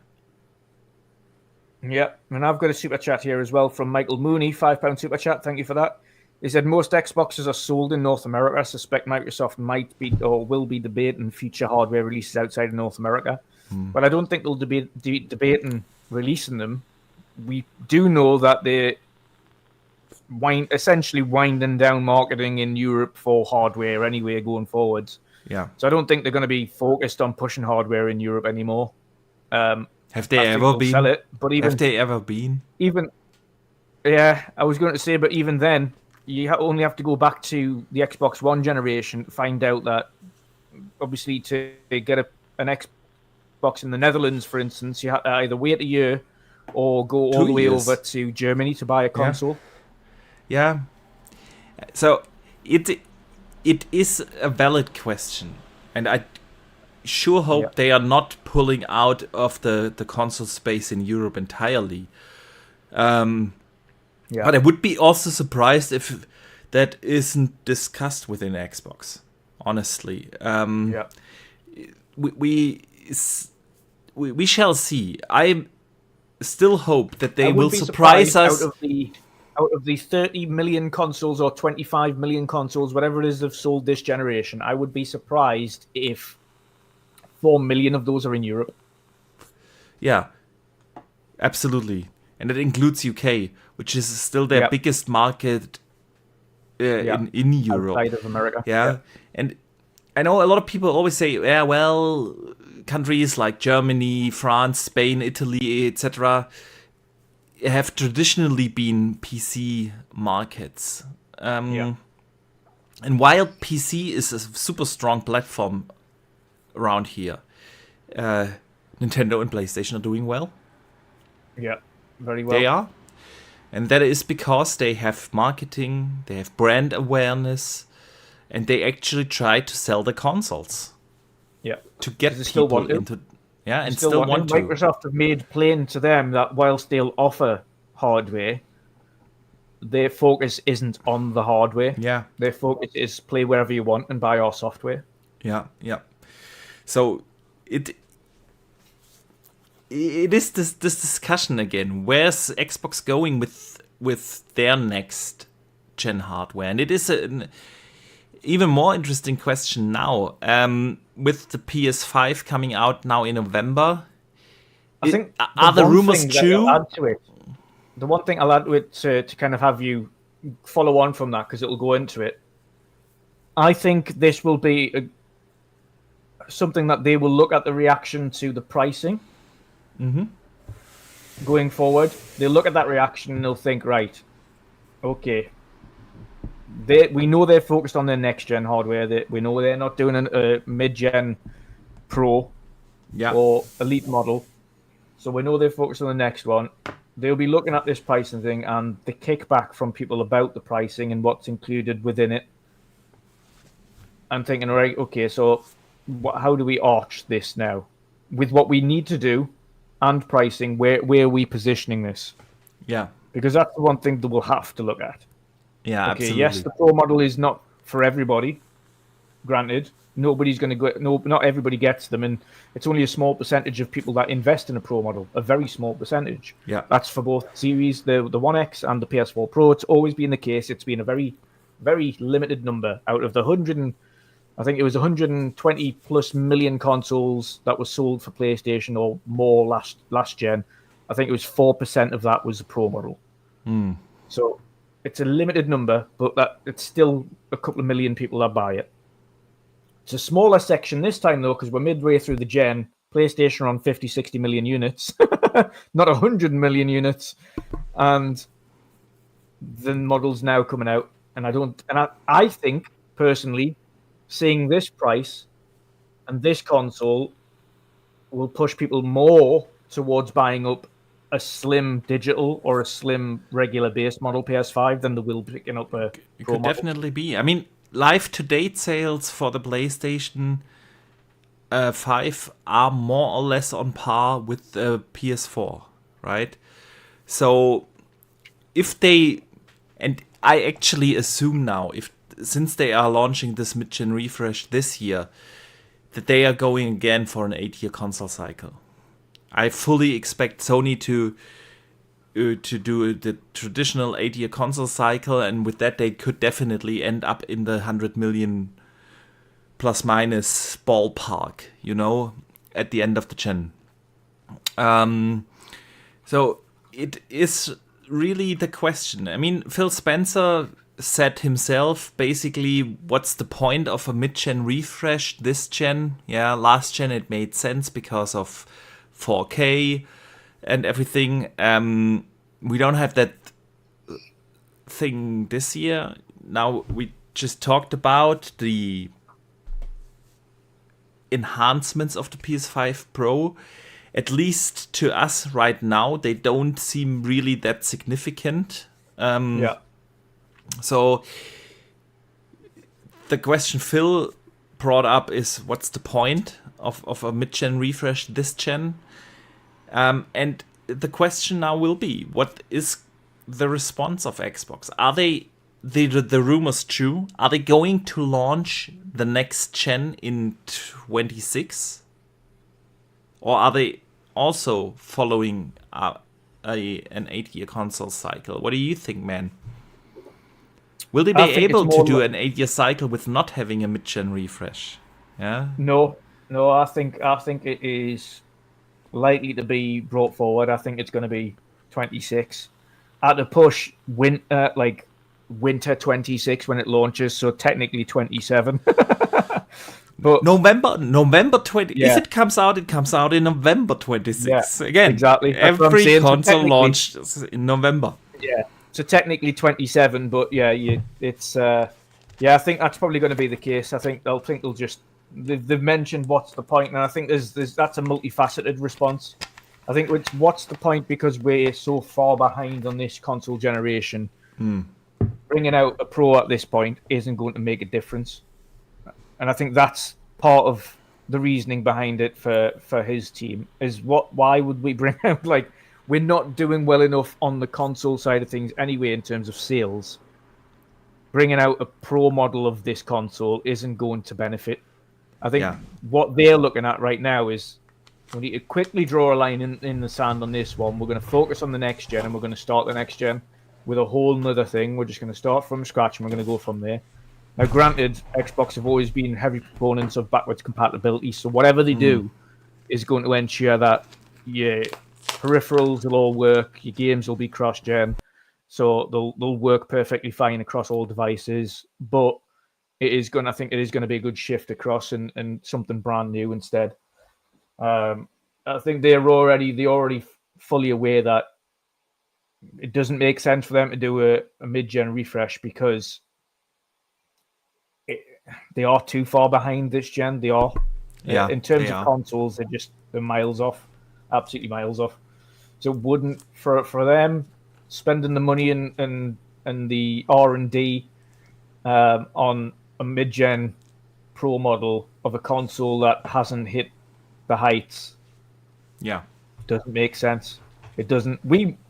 Everybody else, the enthusiasts might want one, but you have logically it doesn't make any sense. You just draw a line under the sand, right? Well, this hasn't worked. It was too complicated for developers to get in the tools. The tools weren't ready all the way through. It was what PlayStation 3 had with difficulty to develop for. Yeah, is what Xbox Series X has been said all the way through. It's been difficult to develop for. The Series S has been more of an issue because it is significantly lower powered than the Series X. And so there is a big gap. Is a second SKU. I don't even think that the pure specs of the Series S is that big of an issue because most games basically made it work eventually, to run on the Series S. It's just the work you have to put in, especially given that it is a low install base, And of course, when you've got two others, the Series X and the PS5, which are at a certain level of capabilities, whether it comes to the GPU, the CPU, the RAM availability, which is one of the issues for the Series S. The RAM, and we've been seeing this anyway for the consoles in general. 12 gig or 16 gig is still not enough. The next gen, the actual next gen consoles need to have much more than that. In a computer, when you've got a GPU that has its own video RAM, so you have its own VRAM of at least anywhere from 8 to 24 gig, depending on the card you've got. And even then, 8 gig cards are kind of disappearing now. And we're starting to see baseline of 10s or 12s. 12s really should be the minimum on a GPU. And then you've also got your RAM on top of that, which is 16 to 32, 64 gig. Yeah. That's the available memory you've got on both GPU and RAM. That's the general problem of shared. The general problem of an APU design, right? You have a shared memory pool. That's the thing. if Xbox decides to launch 26, I think that would be actually the smartest move that they've made in a long time, honestly, because there are multiple things you have to factor in. The first is, I fully agree with you, if they would have a proper install base in the ballpark similar to what PlayStation has right now, right? It would be a little a different story, but now your console sales are slowing down. You haven't even met the life-to-date sales of the Xbox One, which really isn't considered a successful generation for them. Do you spend the R&D and everything in that, or do you directly develop a new gen? You would also break out of the direct competition towards PlayStation if you don't always launch the same time like your big competitor does, right? Giving a head start in a generation of 2 years or so would make an actual real difference. And then I still believe the biggest problem of the Series X was the way they handled their first-party studios and the general sentiment of the console in the first 2.5, 3 years. The one thing was the tools that you already mentioned. Yeah, they've sold the Series X as the most powerful console, and in the first 2 years, almost every third-party game ran worse on Xbox than on PlayStation. And yes, a lot of those issues were not even Microsoft's direct fault, because AMD simply didn't have a lot of the Zen 2 stuff ready, the tools, the drivers, and so on. Nevertheless, and at the end of the day, the console didn't perform in the first 2 years as it was supposed to. And the same goes for your first-party roster, right? They bought all these studios way back in 2018, and this was supposed to be the generation where finally the tagline of Xbox has no games disappears. And then they launched the console without a game, and it took them 10 months to release the first-party game exclusively on the platform. And they had one good year with Halo and Forza Horizon. But then again, it was still just Forza and Halo, which was the other tagline. They only have Forza, Gears, and Halo, right? So they only launched that. Then they had 18 months of nothing, the longest dry streak any platform holder ever had, just to release a Redfall. And this was just not a good 2.5 years start for them. It was nowhere near where we were supposed to be, where we are now, where we have this proper pipeline, this regular cadence of quality games. Yeah, we had just had Hellblade 2 this year. Yeah, we are still... Age of Mythology came out, but probably console gamers are not really counting that for whatever reason. But then, yeah, we are still getting Indiana Jones, and we're getting Stalker, and Call of Duty, and all the good stuff. You know, we are still getting that. And then early next year, Avowed, and then we are getting Doom next year, and all. So they are now at this point where we can see, okay, now they're pumping out in regular cadence quality games. But we are 4 years into the generation. And so, this gen really didn't do what it was supposed to do for them. And to just break out of this and say, okay, this wasn't it. But now we have this cadence of regular games, and we're launching a new console in 26. And with this generation, we finally have this regular support. It would all make sense. Absolutely. At the same time, we see the deprioritization of consoles for Xbox. They don't longer care about exclusive content and a reason to really buy the console. Their advertisement slogan is now, you don't need a console to play, right? And So it'll be interesting to see if this strategy works for them if they launch in 26 when people are hungry for the next gen, and if and what will be the price point, what will be the offering. Yeah, I thoroughly believe that they are going to somehow unify consoles and PC. Yeah, that the next gen Xbox is going to run on some sort of Windows. It's not going to be that you boot up into your desktop and you can also open up your PowerPoint and Excel sheets, and that's not going to happen, but it will run at its base core on a Windows. With that, they make sure that developers have it easy to switch from, because the Xbox is then just the PC version. They don't have to build a separate console version. Yeah. Yeah. They will try to do something like that, and I'm still rooting for that Xbox handheld to be true. But honestly, that's the one thing. That's the one thing I would buy next gen from Xbox. Is if they bring out an Xbox handheld, I'll buy that. But as it stands right now, I've got no reason to own an Xbox console. Not if you have a good PC. Yeah. Right? Unless you are like me and just prefer to play on a console. Listen, it's no secret. I'm no fan of what Xbox is doing with this bringing games over to PlayStation thing. It's not a secret. I'm still gonna buy an Xbox as long as they are going to make it. Yeah. And I've always been a multi-console owner, so I also will buy the PS6. I'm not sold on the PS5 Pro, absolutely, especially not at that price point. It's, by the way, also something we haven't covered earlier when we talked about the PlayStation 5 Pro. The one thing that is also so really important to mention, in my opinion, is they launched that PS5 Pro and they don't have a showcase title for it.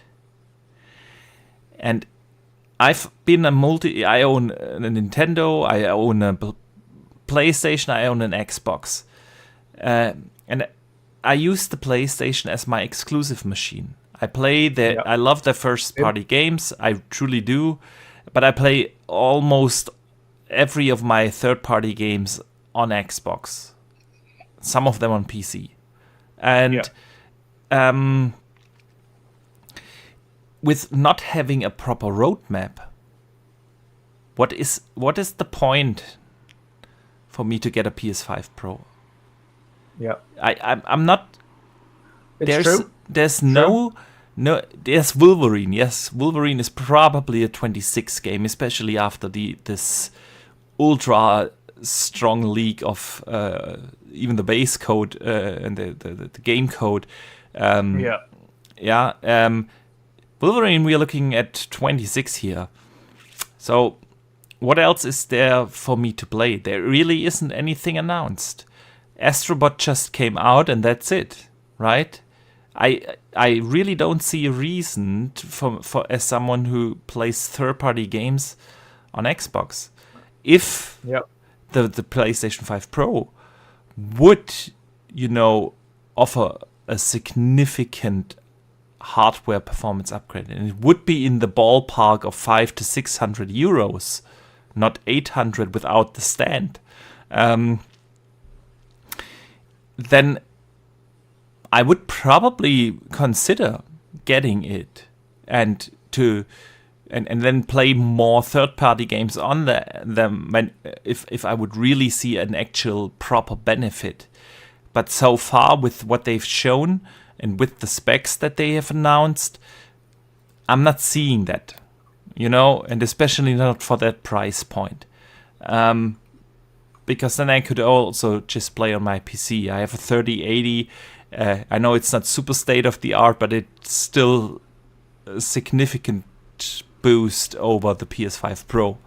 So, and this is different with Xbox. Xbox has a super exciting roadmap. Very exciting roadmap. Can't wait for Stalker 2. Can't wait for Indiana Jones, Avowed, Fable, Doom. Yeah. Super exciting roadmap, right? But I feel like I've been shouting for PlayStation's roadmap for a very long time now. yeah. Like, Concord came out and it was so terribly received Good that lord. they've had to cease it online and refund everybody, Yeah. and also pulling review copies away from people who will give review copies. Insanely utter failure. And then, and that doesn't bode well for games like Marathon, by the way. Yeah. Who is also still not really being spoken about. They haven't talked about it. They haven't showed it off. It's exactly the same as what they did with Concord. They showed this little gameplay trailer. Yeah. Everybody said It wasn't even a gameplay trailer. It was more like a CGI thing. A quick thing, yeah.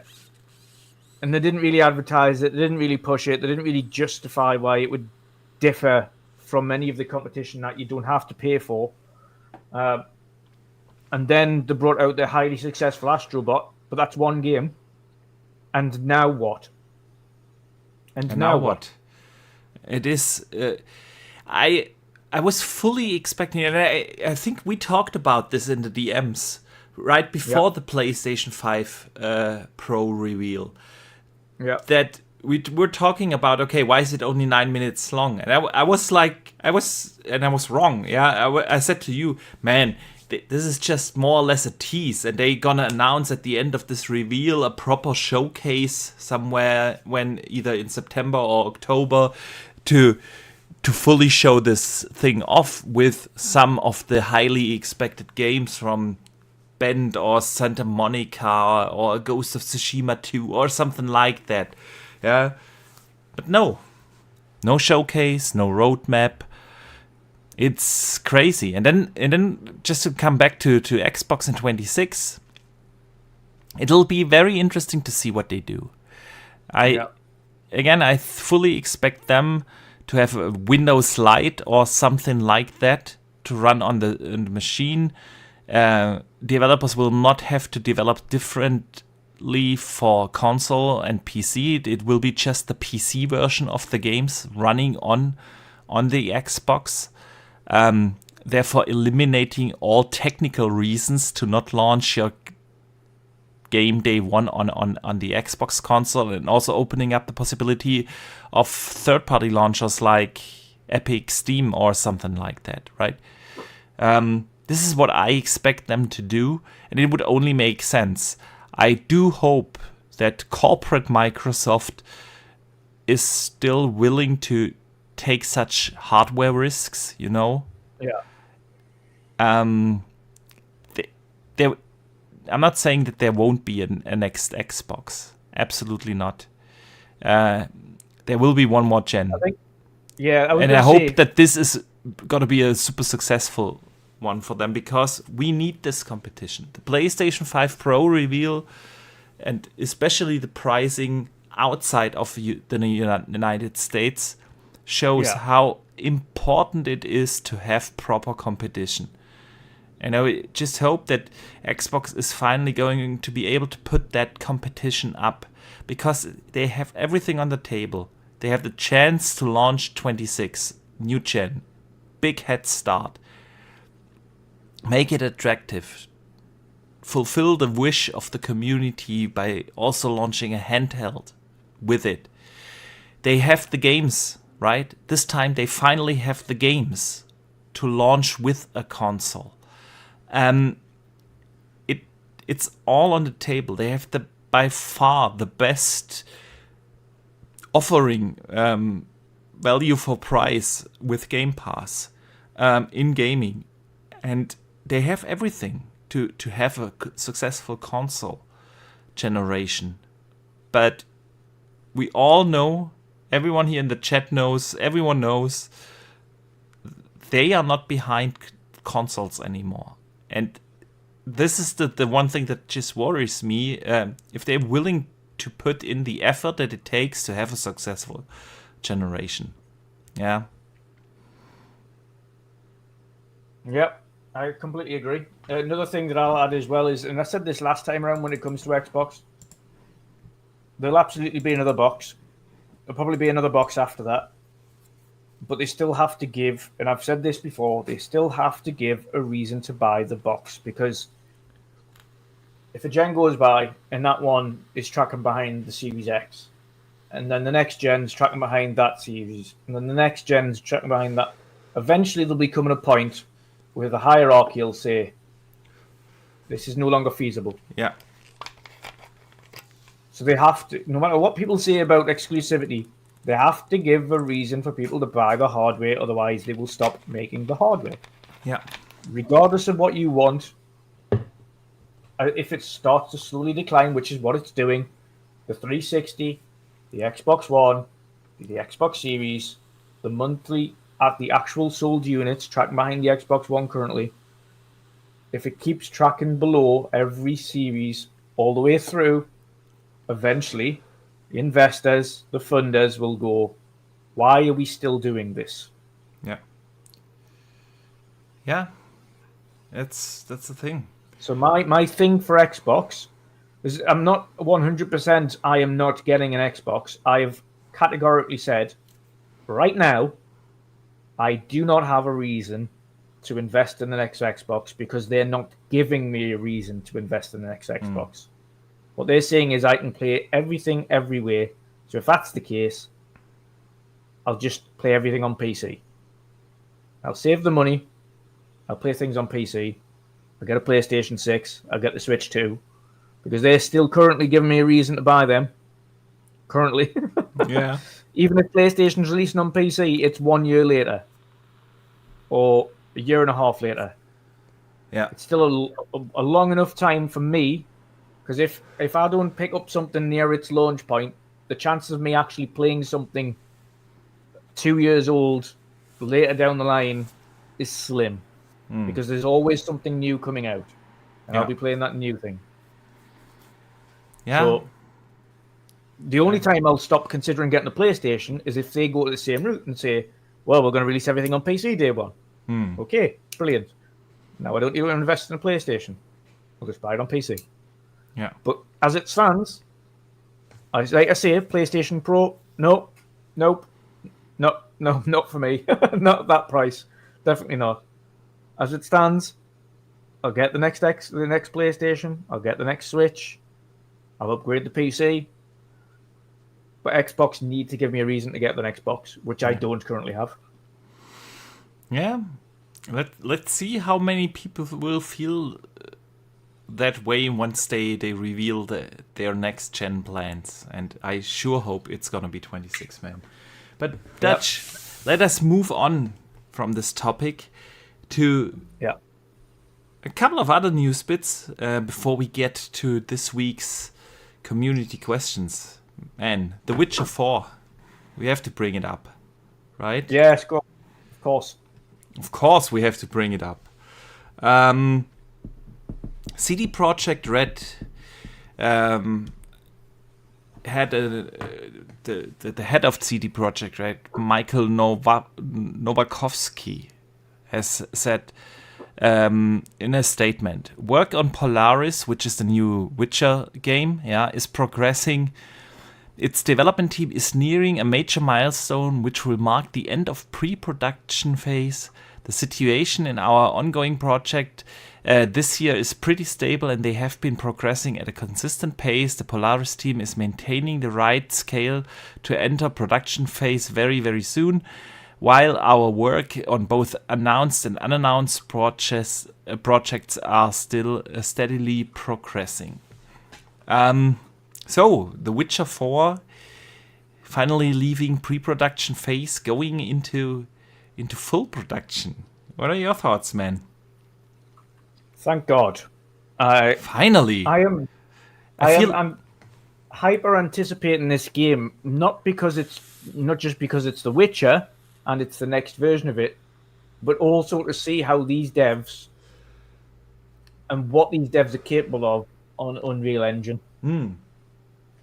Because it's the unbelievable job on Red Engine. Yes, absolutely. Their own proprietary engine was unbelievable for what they managed to carry out. Not only what they managed to carry out on console, but also managing to port such a juggernaut game onto Switch. And make it look half decent. But what a fantastic looking game that was. And still is. No matter where you play it, Yeah, it looks fantastic. Definitely. And of course, then we've seen Red Engine still.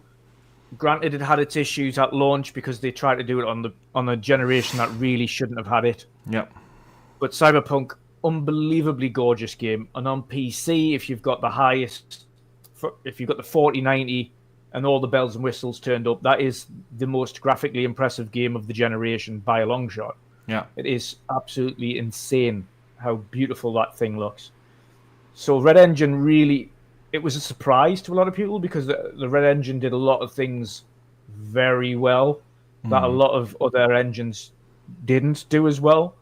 It was a very, very competent engine. So to see them switch to Unreal was a massive get for Epic. And I hope the results are equally as outstanding when they're developing on this game, because that's ultimately the only thing that I'm intrigued by. I can't wait for the game, but I'm intrigued on what they managed to pull out of the Unreal Engine on a Witcher title. Yeah, that's fascinating to me to see that switch. Absolutely. Couldn't have said it better. It was a surprise to me because, like you said, the Red Engine is such an incredible powerhouse engine. Probably the best proprietary engine out there, right? For them to move away from that, definitely going to be interesting to see. We also haven't really seen any open world Unreal 5 games yet. Yeah, Stalker 2 is about to launch this year, but other than that, we really don't have any open world games on the horizon in Unreal 5. So yeah, that will definitely be interesting to see. And of course, in this interview, he also talked a lot about having all the right the mechanics ready. The story is more or less lined out. They have an idea of what the gameplay loop and the overarching game is going to be. And now, for a game to enter full production, it's a big step. And hey, maybe we get the first glimpse of what it looks like somewhere next year during showcase season or so. Hopefully. Yeah. Hopefully. Yeah. Maybe see the first vertical slice of it. You never know. You never know. You never know. Some in-engine stuff. Maybe not even a full gameplay reveal. But do Xbox get another? They did with The Witcher. They did with Cyberpunk. Marketing thing on it. Yeah, exactly. Who knows? Could be. That'd be a big get for them if they manage to get Witcher definitely. 4 on as a marketing gambit. Oh yeah, that would be. They've always, and to be fair, they worked hand in hand with them across the thing to make sure it was. And to their surprise, to my surprise, the Xbox Series version of that game was probably the best version that was available at launch, because the PS5 version wasn't very good. Obviously we know the Xbox One and the Xbox and the PlayStation 4 versions were terrible, and the PC version wasn't very good at launch. The Series version was okay. Yeah. So fingers crossed. Fingers crossed. I can't wait for it, to be fair. I'm intrigued to see where it goes. Yeah, definitely. And I think everybody's intrigued to see who will be the lead, whether or not we have a create your own character scenario, or whether or not it's Siri as the lead, or how are they going to do it? Siri is going to be the lead. I think they gonna introduce a different school.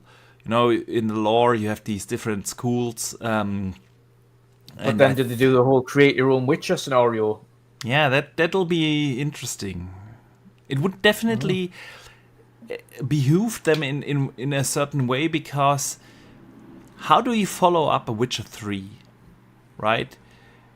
I mean, of course I'm a little biased, but generally it has been super well received, and you kind of have to introduce something new to it.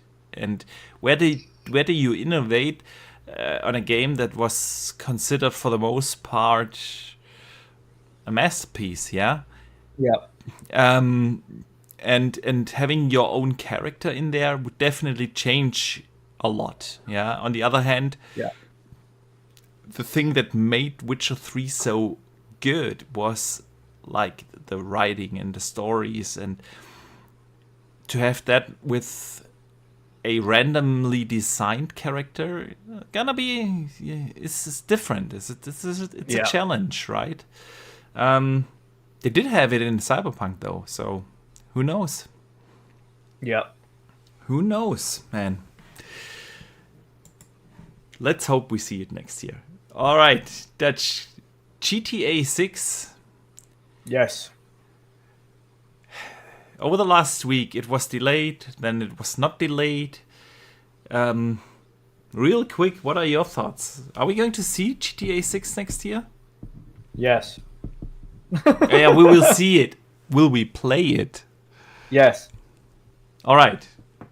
Clear statement. They told their shareholders they are on track for fall 2025 launch. Yeah. That was in April. They haven't told their shareholders anything else. If anybody's going to know anything, it'll be the shareholders first. Not us. Not a leaker. Yeah. It'll be the shareholders. Agree. So, unless they've come out and said in another report that it's not coming to their shareholders, it is still on track for fall 25. And I think it's absolutely on track for fall 25 because they're in full tilt. So yeah, we'll play it. I don't believe any of these so-called leakers. I agree, because this isn't a Ubisoft. This isn't an EA where the average person would know everything. This is Take-Two Interactive. They're very large. They make a lot of money, a significant more than the likes of Ubi, etc. And the reason they can do that is because they've brought out masterpiece after masterpiece after masterpiece, and they made a lot of money. Yeah. Like Red Dead was unbelievable. Red Dead 2 was unbelievable. GTA 5 was unbelievable. The vast majority of the GTA games are remembered fondly. Everybody loves GTA 4, and then remember the DLCs that they got with GTA 4. They remember San Andreas. They loved San Andreas. Yeah. I remember playing GTA, the original top-down GTA on PC when it first released, and GTA London. So they've always been great. They've always been fondly remembered, and they've never. You even have to think of the silly games that people remember fondly and would love to come back, like table tennis. Everything's done well that they've produced, and they've always done it when they've said they're going to do it. They don't put out a trailer if they're not confident that game's going to release. I agree. Within a certain time frame. So yes, I actually believe that's dropping fall 25.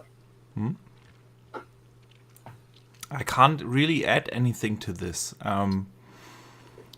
So Dutch, I think it's time to move to our community questions because we have a couple of good ones this week. Nice.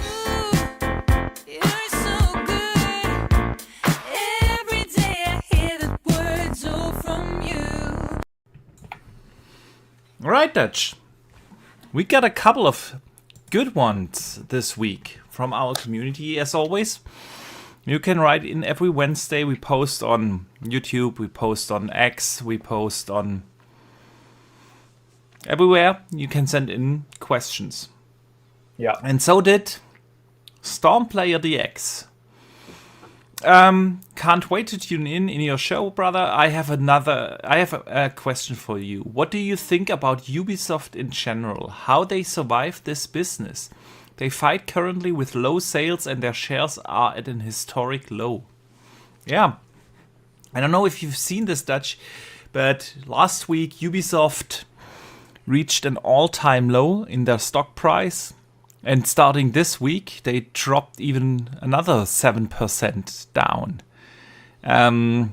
After Star Wars not being received critically as well as they probably would have hoped to, and sales probably also lacking a little bit behind. What are your thoughts about this decline of Ubisoft? Well, this is the thing that while Star Wars is an IP that's fondly liked, yeah, I tend to find if it doesn't involve Sith or Jedi, if it was a Boba Fett game, you've got another thing entirely. But if it doesn't involve Sith or Jedi, I don't think the vast majority of the masses would pick up a just random Star Wars game, because the vast majority of Star Wars fans want to be Boba Fett, or they want to be a Sith, or they want to be a Jedi, they want to have Force powers. So I don't think it was mass market appeal on this particular Star Wars IP. As much as it is a Star Wars IP, we've seen that before where they've went off and did something else, and it doesn't always work when you go for a different type of character. And it's like the Lord of the Rings Gollum game, for instance. Yeah. Of all characters to make a Lord of the Rings game for, Gollum was never going to be successful. True. I don't care how bad the game was in general, but it's just not a character people want to play as. So as much as it's an intriguing game and people are loving it for what it is, and people are intrigued by a nice Star Wars open world game as a rogue, as it were, as a Han Solo-esque character, it's not what the mass people want to be in a Star Wars game. They want to be a Sith, Jedi, or Boba Fett, bounty hunter. They want to be one of those. So I can understand why it's not just critically. I just can understand why mass market appeal isn't there for it, regardless of it being a Star Wars IP. Does this explain the general Ubisoft decline entirely? It depends. I think the decline is also partly down to the fact that it's open world fatigue. The vast majority of games that Ubisoft, big games that Ubisoft are releasing, are open world RPGs that take significant amount of time to complete. Yeah. You've only got so much time in the day.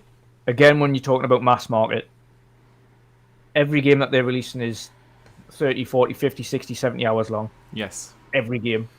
Well, Prince of Persia earlier this year. But that's the casuals aren't buying Prince of Persia. Yeah. I agree. What Ubisoft might need to do, which they probably won't do, is refine a single player narrative, like small linear game. Something that they haven't done for a significant amount of time. They need to do a linear game that appeals to the casuals, that doesn't take up all of your week. To even get close to doing something on it. They need a 15 to 25 hour game. Yeah. That is AAA and linear. That's going to be mass market appeal. On the flip side, then you've got the whole hoo-ha around another Assassin's Creed, Shadows, and things like that. That's yet to come out. We're yet to see how that performs and whether or not it tracks well, and how that's taken by reviewers when it releases. But I think a lot of it's just down to open world fatigue for Ubisoft, to be honest. And even if you have a look at the shooters in the likes of Tom Clancy games, X-Defiant didn't do well. Yeah, really didn't. Rainbow Six has been okay, but not many people play Rainbow Six Siege. I mean, it's old, right? 7 years at least now. Rainbow Six Extraction didn't perform. The last Ghost Recon was good, but it didn't perform as well as they hoped it should. And again, Avatar probably didn't perform as world game again. Yeah, Avatar also probably didn't really perform as good as it. It was a good game, but it was another massively open world game. Yeah. Like everything is by the book. And this is why we say it's a Ubisoft title, because everything, regardless of the skin you put over the top of it, is very much a Ubisoft game. And everybody's got used to it. Okay, and just another open world game. Okay, we go for this, and we do these side quests, and we do this, and we follow the story, and open this up, and open this map up, and do this. And no matter what, that skinned in blue giant aliens, or whether or not you're a bounty hunter in Star Wars, or whether or not you're an assassin in Assassin's Creed, or whether or not, no matter what it is, or you're a troop in Ghost Recon, no matter what it is, it's a giant open world game, and it's just open world fatigue, and we find it anyway in the vast majority of other open world games that are on the market.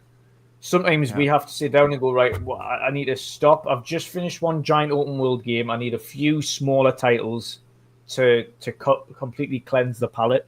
Yeah. And we're the hardcore. We're the people that play games consistently. Never mind the casuals. If you're going to try to get into the casual market and get your sales up and hit that, you need to have something that they can play and finish over the course of a month.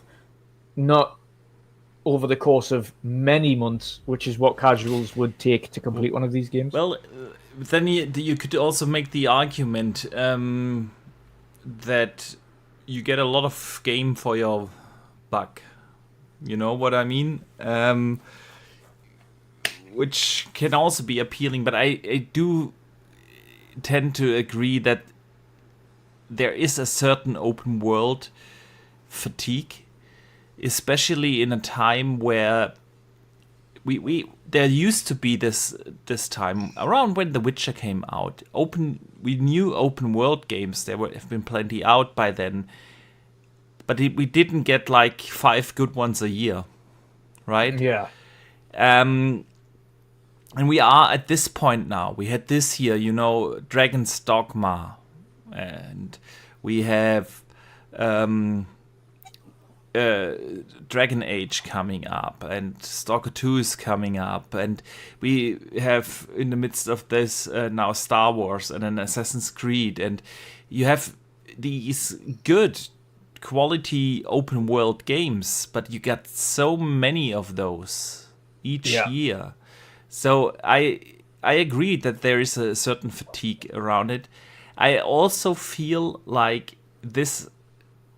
I mean, that's how the media works, right? Negative headlines sell and generate clicks and so on. And it became kind of famous or popular to hate on Ubisoft. People like to hate Ubisoft games. But if you look at those games, like you can see the footage right now on screen, right? I'm playing Star Wars Outlaws. It's a fantastic game. I really do enjoy it. But since it became the norm to just, it's Ubisoft, and so on, this is not helping them. They don't have the press anymore. And I feel like they're taking way too much time to do the stuff that people actually want, like the Splinter Cell remake. Yeah, that has been announced, 4 years ago or so? Yeah. With a logo, basically, a teaser logo. And that's it. And where are those kind of experiences? Yeah, The Division was super popular, but they've gone off the grid. There's no excitement around, even though we know it's being made. Division 3, yeah, this takes them somehow way too long. Even though they are such a gigantic corporation with so many resources, and I know development times have gone up everywhere, but kind of feels weird to Ubisoft, even though they launch on a regular basis great games. They do. Yeah. Yeah, they are great games. The problem is they make is giant open world games.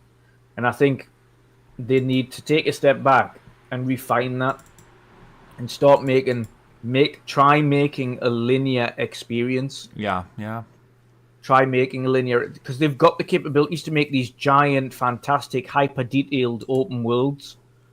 If they put that effort into making a linear experience with a great story, you've seen the technical capability they've got in the Snowdrop engine. You've seen how detailed they can make words and Avatar, etc.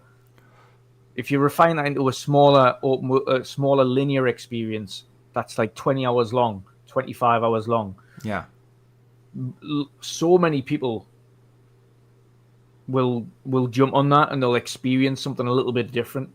It's just why people like the likes of The Last of Us, because it's a little bit of a more despite The Last of Us 2 actually being a little bit longer than people wanted this time around. Yeah. But it's a little bit more of a linear experience. You can complete it in a set 20 hours. Yeah. Well, last one anyway, not 2. 15, 20 hours, somewhere in that ballpark. But even then, you have a look at other hyper-successful linear games that have come out and done really well. You don't have to be unbelievably long in order to have a great time with some games. Yeah, I agree. And you don't want to outstay your welcome. And sometimes some of these games, like people with Valhalla, you have to remember, I enjoyed Valhalla, but I still put 77 hours into it without doing everything and without doing the DLC. A lot of people that have played these games have put hundreds of hours into them. Like, true. And I can understand people going, no, that game's just too big. It's too bloated. There's too much to do. Yeah. It is. And it is. And the one thing we can definitely argue about is they really don't take any risks in their game, right? Yeah. Even though Star Wars Outlaws and Avatar, the two bigger most recent ones, I really enjoyed them. They played it safe, super safe. Yeah. I have to shout out Hogwarts on screen at the moment, by the way, on yours, because I've just tuned into yours as well. Yeah. Actually, we wanted to talk about a little bit about a game that feels a little bit more linear. Yeah, it because feels of the more way it linear. directs it down a tunnel. Yes, you can go out and explore the world, etc., if you want to, but you're directing it down. You're kind of directing it down a tunnel. When it comes to the story, it's like, okay, go and explore the castle and go to this, yeah, and then you go over to this town and you do this, and then you travel over to this town and you do this. And by the way, like Hogwarts 2 is the top priority for Warner Brothers now. Yes, they came out this week, right? Yep. I'm looking forward. I can't wait for that. Because I smashed that game into oblivion the first week it came out. Yeah, and got the 100%. I loved that game, loved it, and I'm also slightly gutted that I have 100% the game because there's nothing left for me to do in it. I have seen everything. I have done everything. I cannot experience that game for the first time again. I thoroughly enjoyed that game. Yeah. So I cannot wait for the second one, and I'm intrigued to see what the overarching villain's going to be in the next one. Yeah, even the timeline where they're going kind with of really powerful, like human wizard or something like that. I want, as opposed to a goblin. yeah, absolutely, absolutely. I can't wait. Yeah. All right, back to the community questions, man. The Haigu Luke writes in and asks, what do you guys think about the price tag of the next Xbox console? Will it be around $800 too if the PS5 Pro sells well, or will Microsoft take a different approach? I think the baseline consoles next gen will be $600. Yeah, I think so too. And there will be a similar price point for a handheld. I still believe in the handheld, man. And I think it's going to be around the price point. Yeah, I think the handheld could be anywhere between 6 and 7, depending on what it has in it. Yeah, I could see that. Donnie writes in, waiting for Wandering Dutch to be like, how much? Yeah, more like a comment. Yeah. It was more...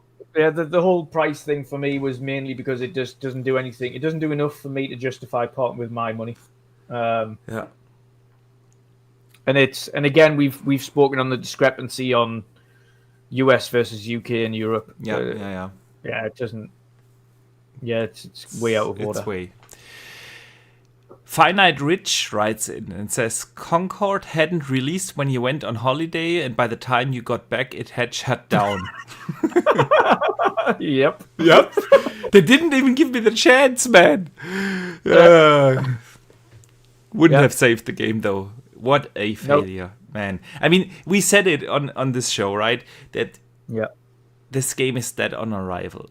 In the hero shooter space, way too much saturated market space and genre to launch a game where your biggest competitors that are known and loved for the most part, like your Overwatches and so on, are free to play. To launch the game at the price model of €40 is just...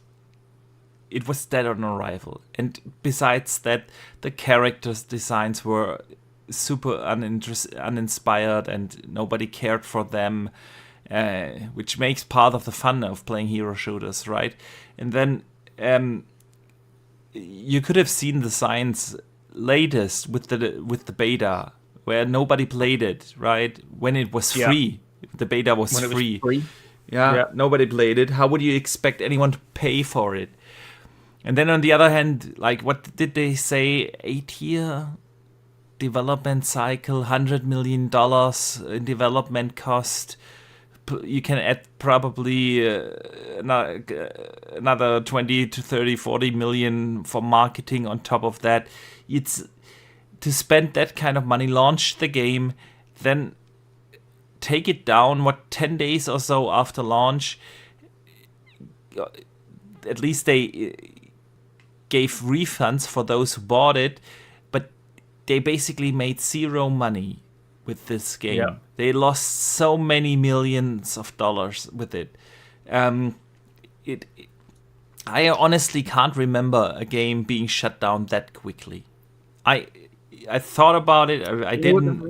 The other intriguing thing as well is the player numbers must have been that small that Sony were willing to offer off their own backs full refunds for anybody who bought it. Of course, it is expensive to run the servers. If the player numbers were larger, Sony would never have said everybody who's bought this game is getting a refund. Yeah. But running the servers, the back end, and everything, the support is expensive. And I said if it doesn't change something rapidly very soon, there is absolutely no way Sony are going to continue throwing money into the servers and keeping this game afloat when no one's playing it. And then everybody was trying to defend it. Oh, I can find a game in X amount of time, and I can find a game. That makes no difference. It makes absolutely no difference. You always played against the same people. It's the same people every time. It is. Do you think we're gonna see it again? Are they gonna rework it into a free-to-play model and then just launch it again, or do you think it's gone for good? I think it's gone. The thing with the free-to-play model is that you have to build the game around being a free-to-play model, which means that it would have to go back in. Yeah. It would have a bunch of microtransactions in there. You would have to, on a free-to-play model, you'd have to have loads of skins, weapon skins, different power-ups. You have to have a battle pass. Like, things that they originally promised, the battle pass is going to be free as part of the 40 quid. Right now, scrap that. Now we're doing a paid battle pass that you have to get every month, and then you have to come up with a whole bunch of skins that you sell separately. Yeah. Like, the whole game needs reworked in order to make it a free-to-play game. You know what I think they're going to do with it? They'll do it. Yeah, I think they're gonna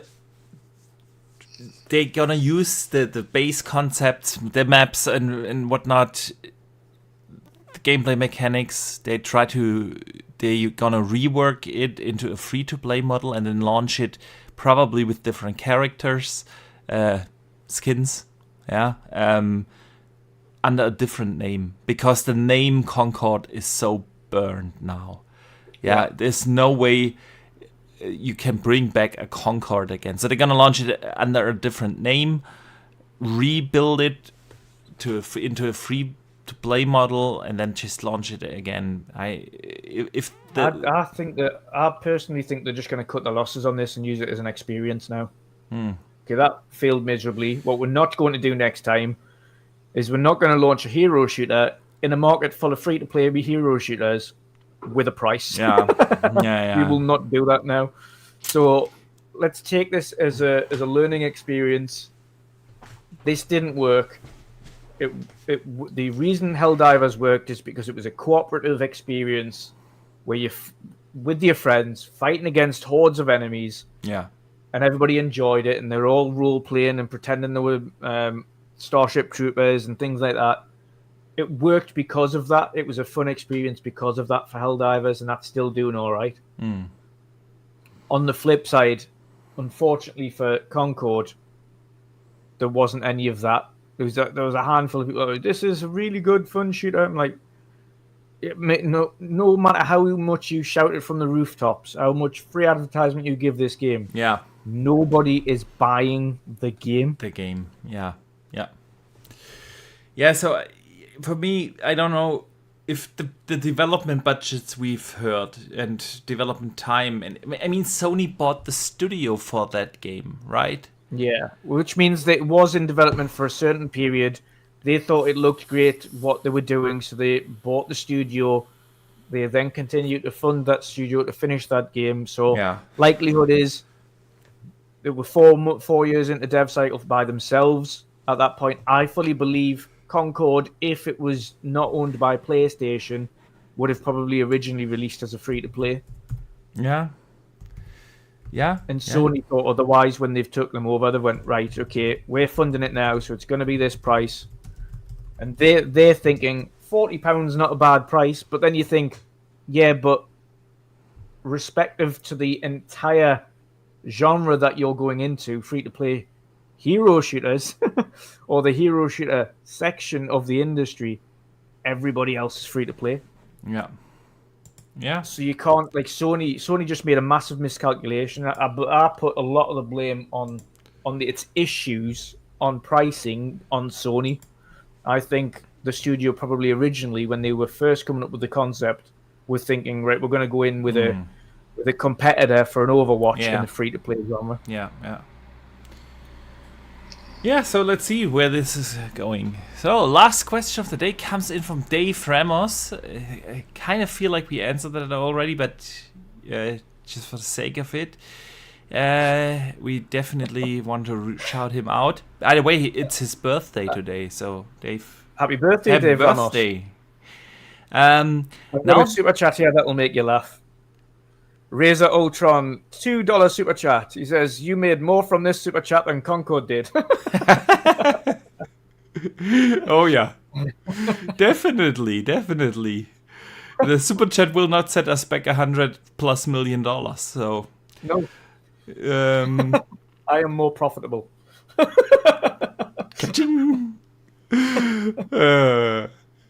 Dave Ramos writes in, it says, now that we know the price of the PS5 Pro, care to guess what the price will be for the Xbox handheld and the Xbox Gen 10 console?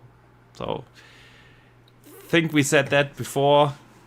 Probably around 600 consoles, 6 to 7 for the handheld. Yeah, so somewhere in that ballpark. All right, Dutch. That already brings us to an end of this podcast. Man, it's been a blast to be back after the 2-week break. Good to be back. Absolutely. So let me shout out this awesome community. We super appreciate you all tuning in, listening to us, discussing gaming with us. Means a lot. Of course, also a big shout out to everyone who listened after the fact, either here on YouTube or Spotify or Apple Podcasts or wherever you're listening. We super appreciate it. I also want to say a big thank you for all the super chats that came in. We really do appreciate them, as well as our awesome channel members. Your support, whether it's through just tuning in, listening, whether you support with super chats or channel memberships, it means a lot. It really does. So we are glad to be back, right? And I can't wait for next week's show where we are back, of course. But Dutch, before we let everyone out here, let everyone know what you are working on. Indeed. Yeah, I've been slightly neglecting the channel as of late, to be fair. So I'm gonna start doing a few more streams in between podcasts. Just gaming streams, so feel free to jump in those. Those are usually very laid back, just chatting and playing games. Differentiates every other week. I'm still chipping away very slowly. I'll be chipping away at Red Dead on stream because I'm playing through Red Dead Redemption 2 as well. Sweet. In the background. Visions of Mana I'm doing off stream because I'm already 2 chapters in now, so it's too late. Too late to start playing on that on stream. But I'll be playing just some random games and things like that, just chilling out with the chat.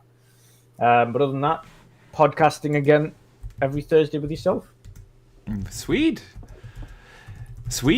All right, guys. Yeah. Again, a big thank you for tuning in. We will be back next week. And until then, Enjoy your upcoming weekend. And don't forget to game on.